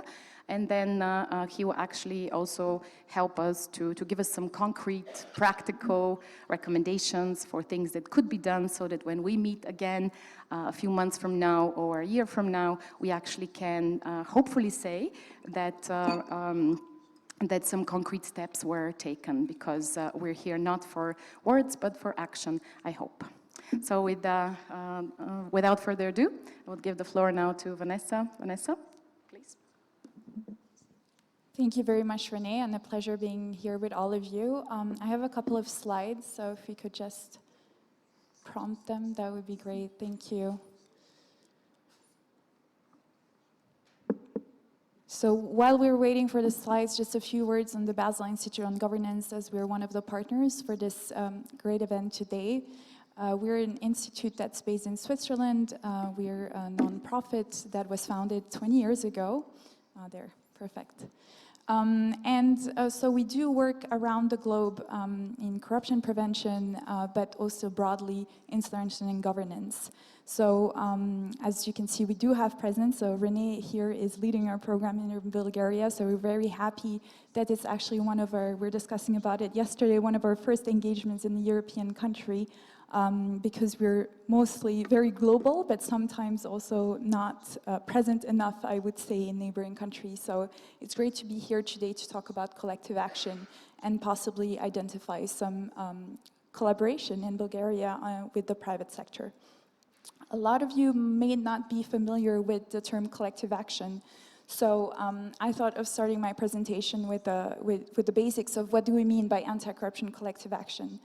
We spoke this morning and in the previous panels about working together, private sector, public sector, civil society, and really having a collective effort to prevent corruption. So the World Bank coined this term and defined it as really a collaborative approach, cooperating amongst different stakeholders. And here really it's all stakeholders that we're talking about. And the benefit of it is to increase the impact of individual actions by, in the end, ultimately leveling the playing field. So here we can really see that this comes from the prevention realm in terms of anti-corruption, and is really about going beyond the regulatory and legal framework. So it complements quite well some of the current reforms that we're seeing in Bulgaria. In the sense that it comes from a wish from the private sector to do something as well and to contribute to those conversations. I'd like to add the example here of one of the early days collective action initiatives, which was actually the Integrity Pacts. So I'm really glad that we'll get to hear more about the context of Integrity Pacts in Bulgaria, because Integrity Pacts were really at the forefront of what was initially the premises of collective action in general. And so what do we mean by integrity pacts? We mean competitors in a specific public procurement that come together and that pledge that they will not engage in corrupt practices. And this signing of an integrity pact and this pledge that basically showcases their engagement, and it is a public pledge, is a requirement by the public entity that's contracting this public bid and this tender for companies to join. So really a first element of engagement in that sense, and having this level playing field element. Obviously, I think one of the concepts behind it is also the idea of reputation, right? Because if a company comes forward and signs this integrity pact, there is some element of accountability as well. And also this dialogue with the government. So a lot of the work that we do, there's a lot of finger pointing, I would say, from different stakeholders. All of them play their role, which is normal, and which is why civil society has its role, but the private sector as well and the public sector, but trying to find consensus and bring people together. So there are different types of collective action initiatives that we'll talk about just in a few slides, but I wanted to really establish what is collective action when we look at it from a private sector perspective and look at it from the elements of a compliance program that companies, and a lot of companies, already have internally. So we really see that companies do, most of the time have good practices already in place internally, looking here at internal controls, for instance, but also internal policies that are applied sometimes also to their supply chain. So this would be the external element here in this slide. But then beyond that, sometimes we still feel that it's not enough. We may be working in a market where the conditions are not sufficiently fair for a level playing field for all parties involved and for all private sector participants. So this is why collective action is important, really to tackle the business environment element rather than the individual company. So I was also asked to talk today about, well, a specific example of a collective action initiative that could be of interest here for Bulgaria. But before I do so, I just wanted to highlight a few points in terms of why is it important for private sector to engage in collective action and why would they engage at all. They already have their commitments. It's already challenging to do business, especially in post-COVID areas. So why bother with that additional element? And here we've seen through some of the research that we've done, but also some of the collective action initiatives in specific sectors that we do facilitate, that there's really an element where companies and industry associations can play a really vital role in building clear and fair business practices and setting up the right elements in their sector. So examples of that would be initiatives in specific sectors, and one that we always like to quote is the Maritime Anti-Corruption Network, which is an initiative that, if you're not familiar with, is looking at the maritime industry and some of the struggles that we can all understand in terms of that specific industry, looking at ports, customs, and all of those risk areas and pressure points, so to speak.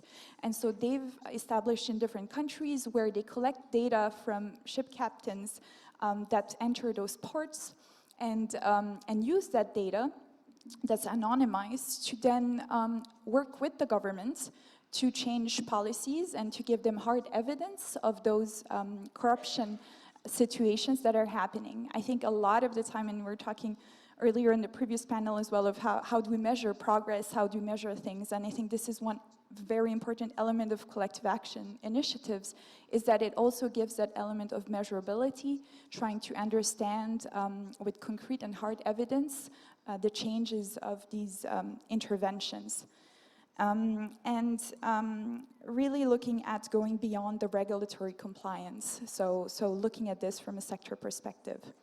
Now, going back to the high-level reporting mechanism. The high-level reporting mechanism is a maybe more technical aspect of collective action, but I'd like to introduce it here today because it's a collective action initiative that can be complementary to integrity pacts. So looking at it from government involvement, here the high level element is really having government at the highest level involved in the reporting mechanism.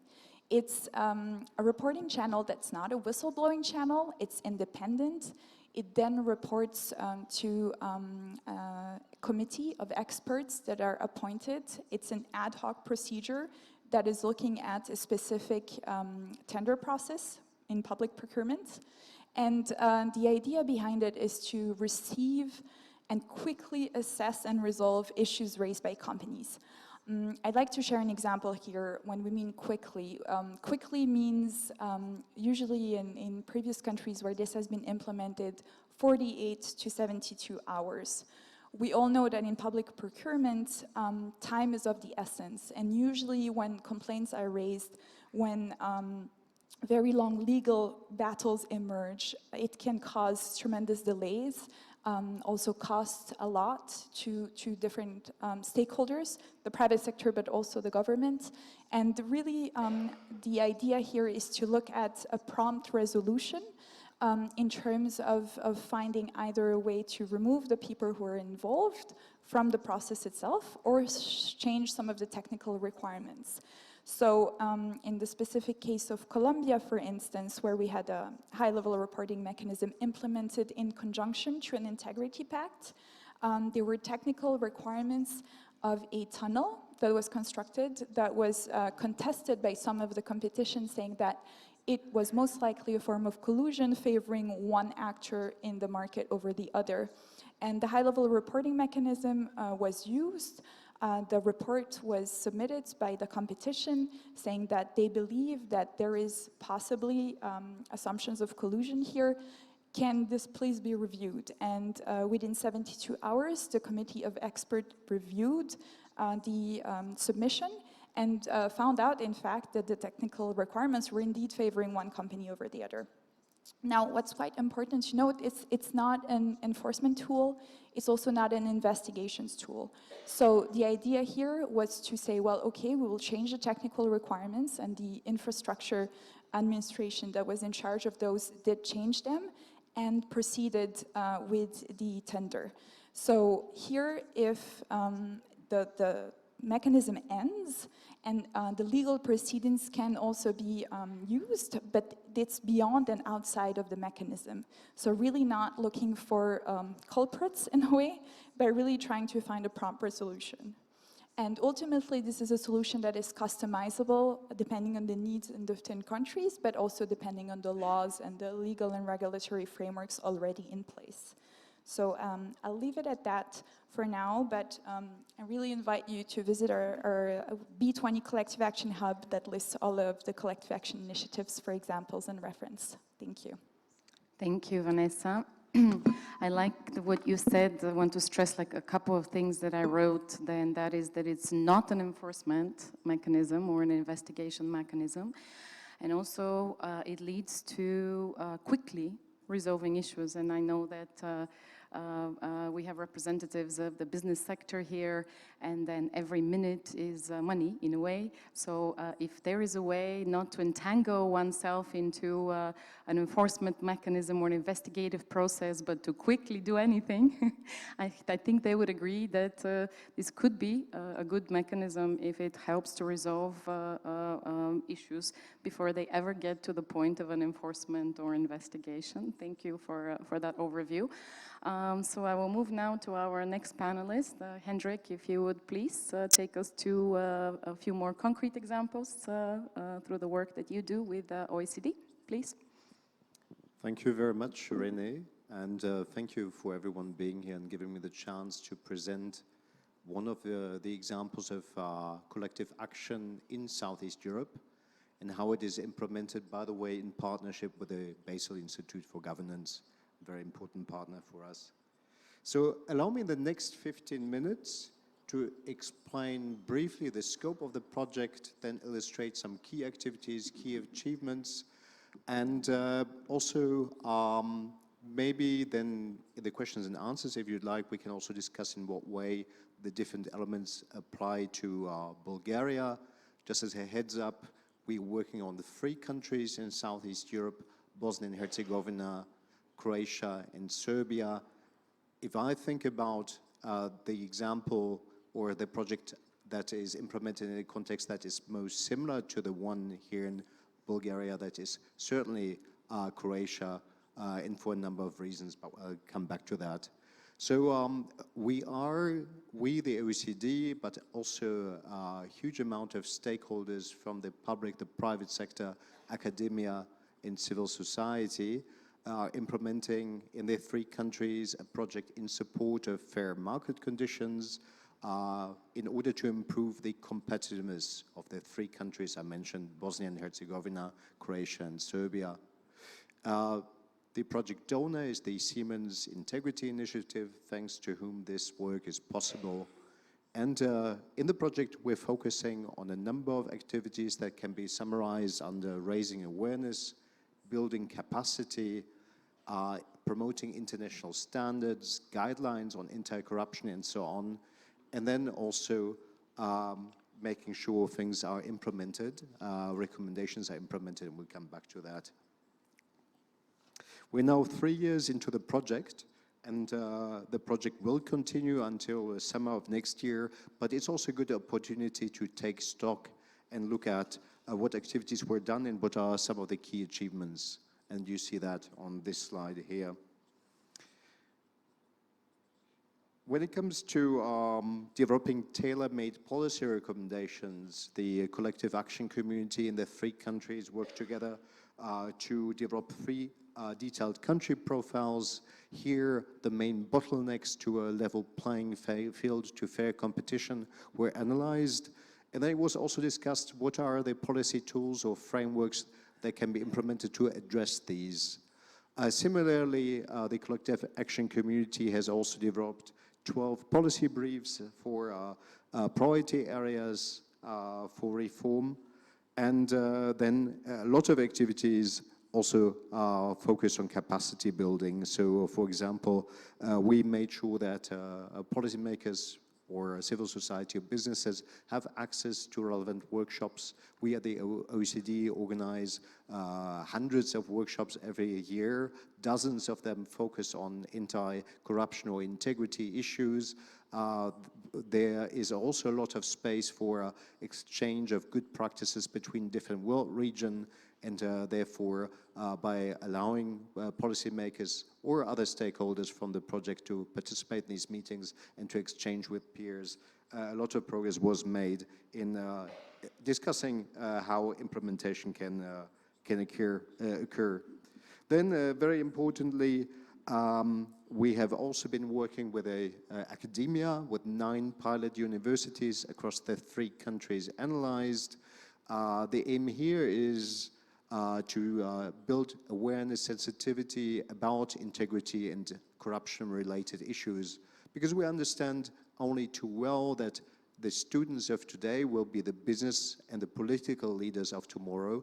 So we also need a cultural shift. We need to build that awareness to make sure that integrity is lived and that it goes beyond recommendations that are on the paper, and that integrity, which is a moving target, will be improved over time.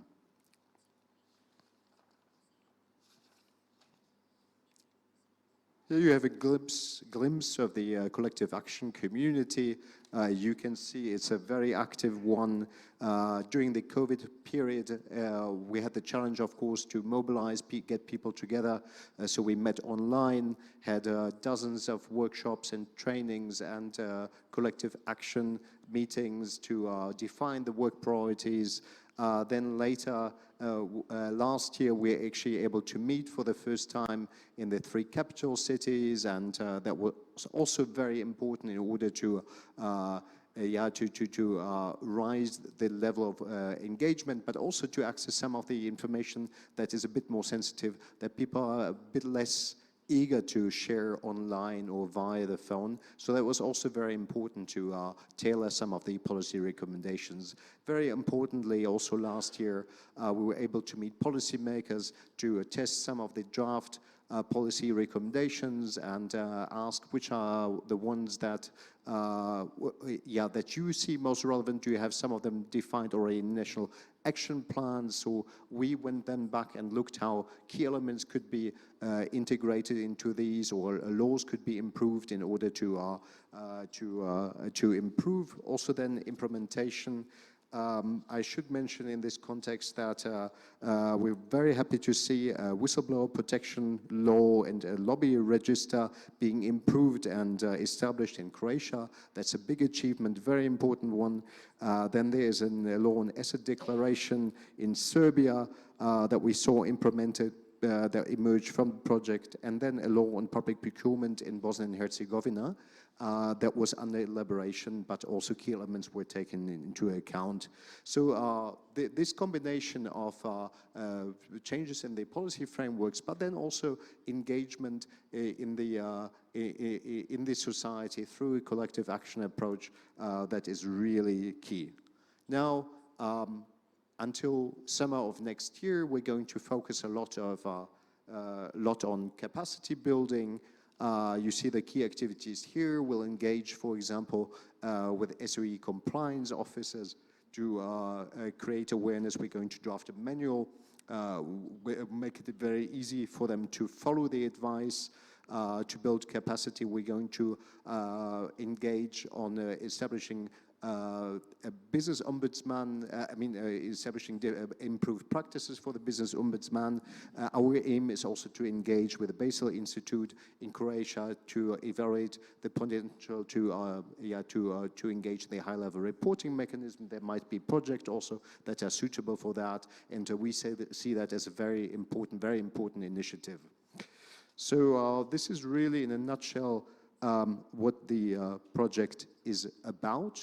I hope it gave some practical feeling about how a collective action community can look like in Southeast Europe. And there's probably a lot of elements, already underway in Bulgaria, of course, but also some elements where you might say we might want to take inspiration from there. So thank you very much. Thank you. Thank you, Hendrik. Again, highlight here of something that I note for myself and I like, and that is that it does improve this collective action tool. It improves competitiveness for business, and it levels the playing field, which is crucial for a more equitable distribution of resources. Eventually, so that all of them are not concentrated, as is the situation or the practice in a captured state, in only those that are close to power, whatever that power may be. So this is the power of this mechanism, and that is also an alternative dispute tool.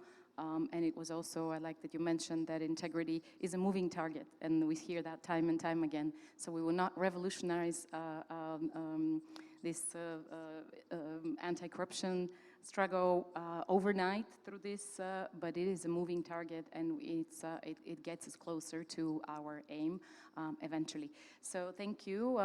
Now we will move from this regional perspective and specific case studies, and we could hear more about them in the questions and answers. But now I invite my friend Kalin to talk about Integrity Pact and the specific case of Bulgaria, what was achieved and what is to be achieved. Over to you. Thank you. Thank you, Renee. Thank you to the organizers. I will switch to Bulgarian now, защото предполагам, че аудиторията също ще се чувства по-комфортно така. Както Рене каза, основната идея на моето представяне е да поговорим за Integrity пактовете, нещо с което Transparency International и по-скоро Transparency България се занимава вече повече от 10 години. Въпреки това ми се иска да дам и малко контекст. Когато говорим за корупция, обикновено най-често се фокусираме върху разбирането за подкуп. Това всъщност не е точно така и когато в средата на 90-те години се създава движението на Transparency International, то се създава като резултат от работата на бивши служители на Световната банка, хора, които са с технократско мислене, които познават практически целия свят, проблемите пред бизнеса, проблемите пред държавите. И те виждат, че един от големите проблеми за развитието и на региони, и на държави, за коректното разходване на големите средства, които се влагат в тях, всъщност е работата по темата корупция. И те подхождат именно технократски, с създаване на решения, с изработване на решения. Готови рецепти, разбира се, няма. Те се адаптират съобразно необходимостта в конкретната държава и в конкретната страна. Това е пътя, по който се създава и развиват и Integrity пактовете. Ако познавате темата, а сред аудиторията има и хора, които са запознати, разбирате, че Integrity пактовете в Индия, Integrity пактовете в Европа, Integrity пактовете на американския континент, в Латинска Америка, всъщност се обединяват преди всичко от общото си име. Ние имахме възможността да поработим по темата с Европейската комисия в изминалия период на финансиране. В 16 държави на Европейския съюз направихме общо въвеждане на европейски, да го наречем, модел на интегрити пактовете.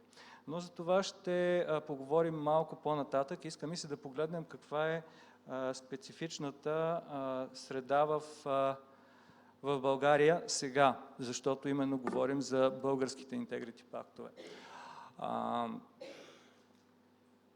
Признавам, че е малко позната Националната антикорупционна стратегия. Тя беше приета през 2021 година, има 7 годишен хоризонт. За съжаление, този 7 годишен хоризонт сякаш започва да се изпълва и края му да се вижда все по-близо. Разбира се, някои неща бяха направени и тук искам да кажа, че една голяма част от мерките, които са предвидени в нея, са чисто наказателно-правни и развитие на наказателно-правната инфраструктура. За тях няма да говорим. Това е едно линейно развитие, в което ние също бяхме част в изминалото 10-15 години. В изминалите 10-15 години много беше постигнато, беше въведена на практика международно-правната рамка, бяха създадени необходимите инструменти и в момента според мен сме повече в фазата на развитие на приложението. Но него точно не мисля да коментираме в момента. В икономиката има един принцип, че най-голям потенциал за развитие има точно там, където степента на неразвитост е най-голяма, т.е. имате най-много за наваксване и тогава ще получите и най-бързо развитие. В България тази полоса или този отрязък се намира в полето на това, което обикновено наричаме бизнес интегритет, също така елемент на collective action. В тази програма има и такива мерки. Те не са, за съжаление, особено популярни. Именно по тях като че ли най-слабо се работи. Това е въвеждането, например, на системи за управление на корупционния риск, за системи за добро управление, както в публичната, така и в частната сфера. Има предвидени немалко мерки от икономически и от правен характер. Между другото, министър Пеканов спомена за някои от тях. Като че ли имаме надеждата да бъдат въведени в рамките на тези поети ангажименти. Именно тези мерки, които са в Националната антикорупционна стратегия, ни се иска да видим. Такава мярка е, например, създаването на механизъм за оценка на местно ниво, на капацитета на местната администрация и местната власт да бъде субект на по-засилени инвестиционни намерения. Създаването на оценка, на механизъм за оценка, приложението на тази оценка, на базата на което както финансиращи институции като Министерството на финансите, на регионалното развитие, както Министерството на икономиката биха могли да насочват инвестиции, а също така и добър ориентир за инвестиционните решения на бизнеса.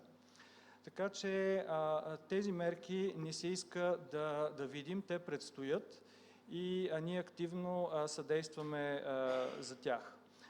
В продължение на разбирането за средата и нашата активна работа в тази посока, виждате концепцията за ESG или единството между ангажиментите в областта на околната среда, на социалната ангажираност и, разбира се, доброто управление.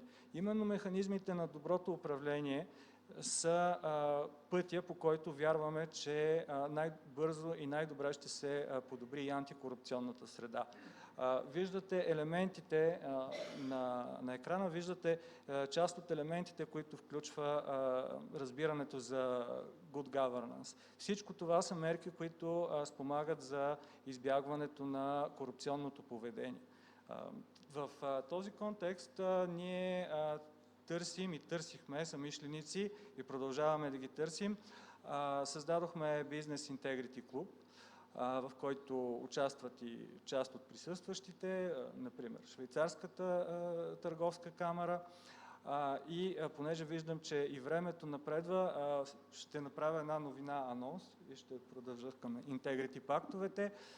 Една новина в анонс. Намерихме и много сериозен играч, който да ни помогне в това, защото искаме да покажем, че бизнес интегрити принципите имат своето икономическо, практическо измерение. Те създават по-добър по-добър имидж по отношение на привличането на инвестиции. Говоря за конкретните бизнеси. Те имат по-добри рейтинги при получаване на кредити по принцип, имат по-ниски рейтинги при застраховки, смятат се за по-малко рискови партньори. В рамките на подобно разбиране намерихме партньорство в лицето на Българската банка за развитие, с която сме в процес на финализиране на меморандум, с който да работим в областта на бизнес интегритета заедно. Така че това ми се струва от една страна поет ангажимент, който ще се случи съвсем скоро, от друга страна ми се струва наистина едно разчупване на ледовете. И няколкото думи за интегрити пактовете. Вижте как красиво са описани те.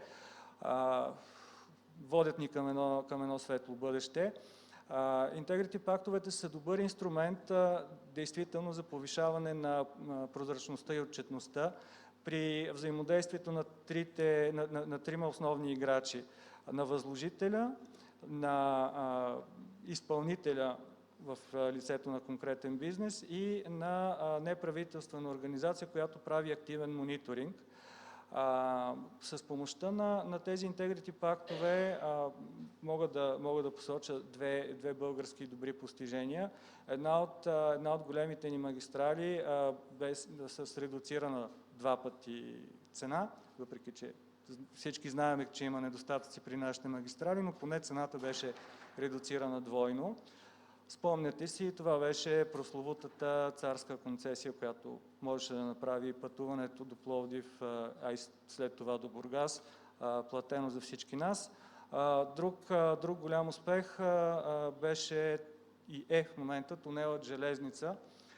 Там успяхме практически да предвидим всички рискове, и организационни, и строителни, и в процеса на изпълнението, да ги комуникираме адекватно и с възложителя, и с изпълнителите.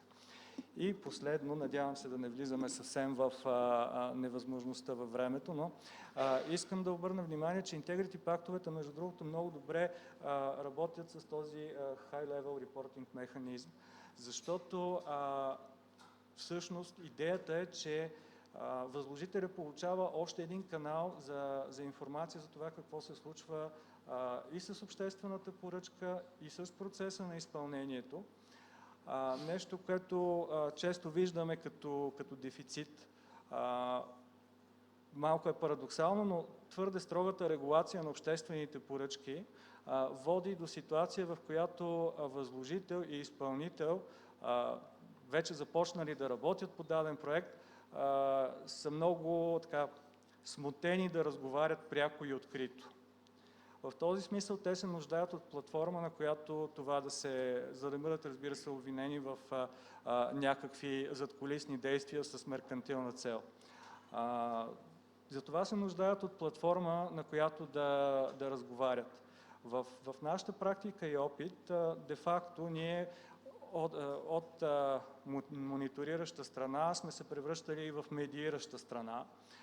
Така че знаем, че подобна платформа е необходима и в този смисъл един репортинг механизъм, дали ще е част от интегрити пактовете, дали ще е успоредно с тях или самостоятелен, определено също има своето място. И последно и завършващо, България като страна по споразумението с Европейската комисия е поела ангажимента тези интегрити пактове да станат факт в този програмен период за европейските проекти с голяма обществен интерес и висока стойност.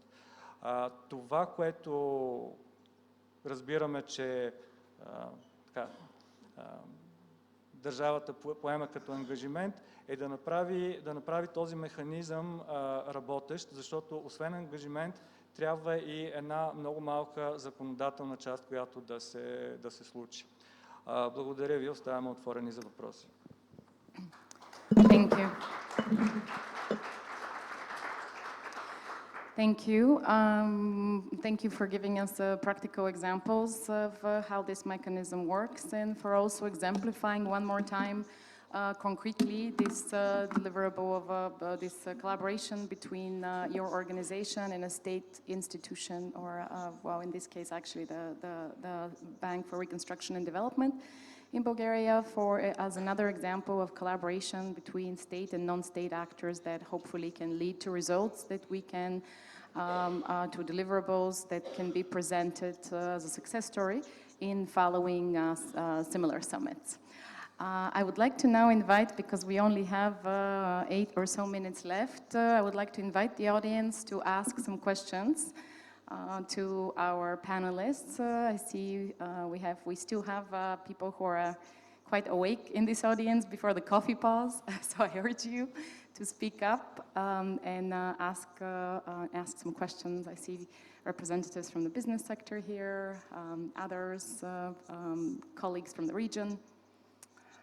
Be bold, do it. Mikhail.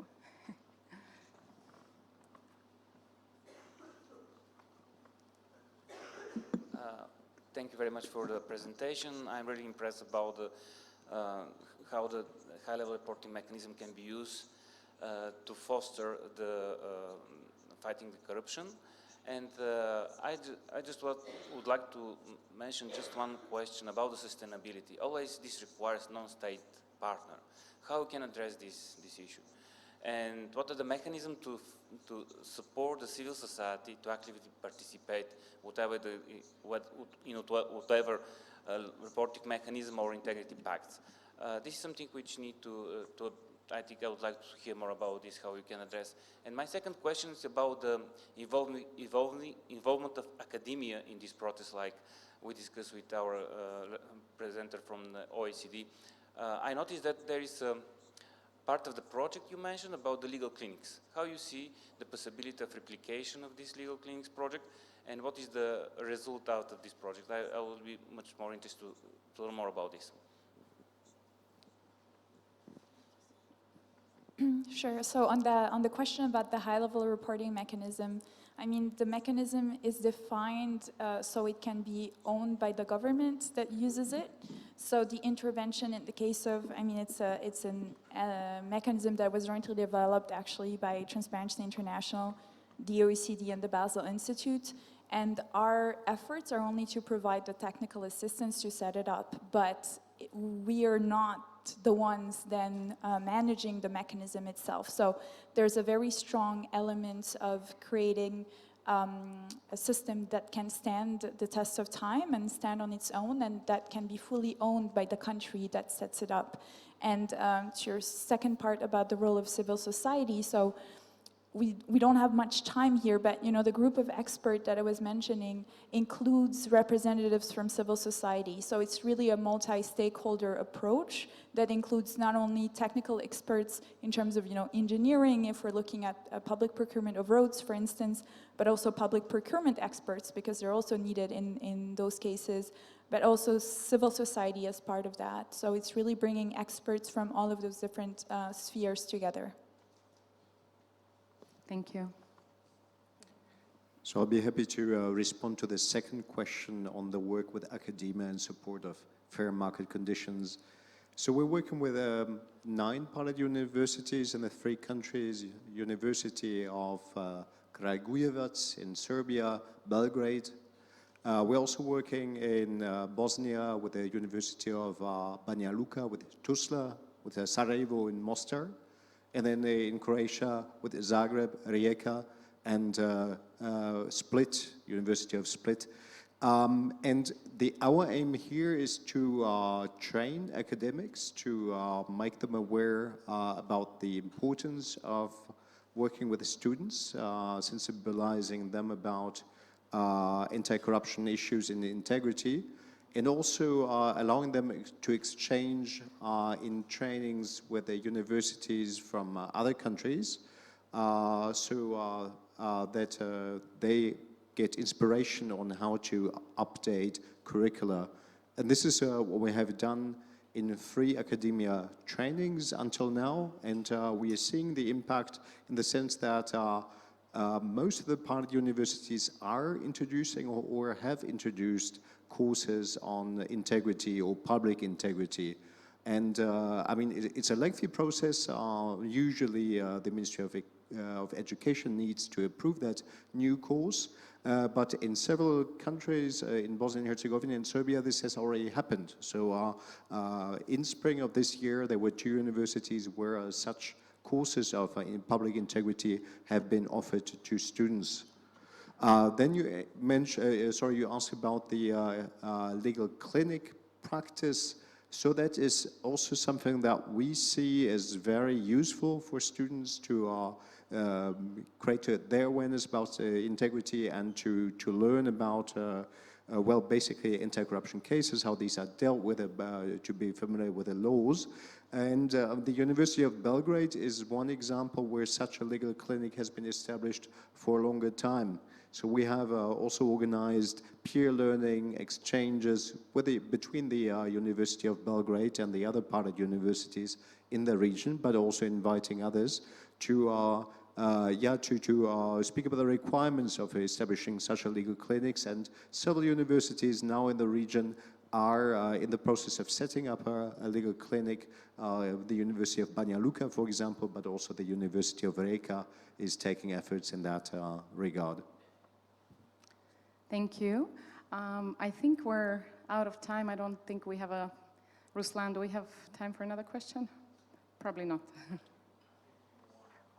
Yes.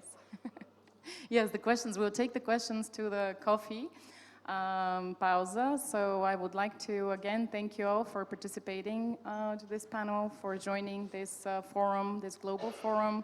And again, to stress time and time again how important it is to give more prominent role to the private sector, and then to go back to something that the president of Basel's Institute said this morning, and that is that would lead us to more fair, clean investments, fair competition in the more innovative practices that would eventually improve our economies. Would like to also thank our partners in crime, the Center for Study of Democracy and the Ministry of Justice for collaborating with us on this effort, and also for all of the participants that have joined us online. Apologies, I did not greet you in the morning, so enjoy the coffee. Thank you.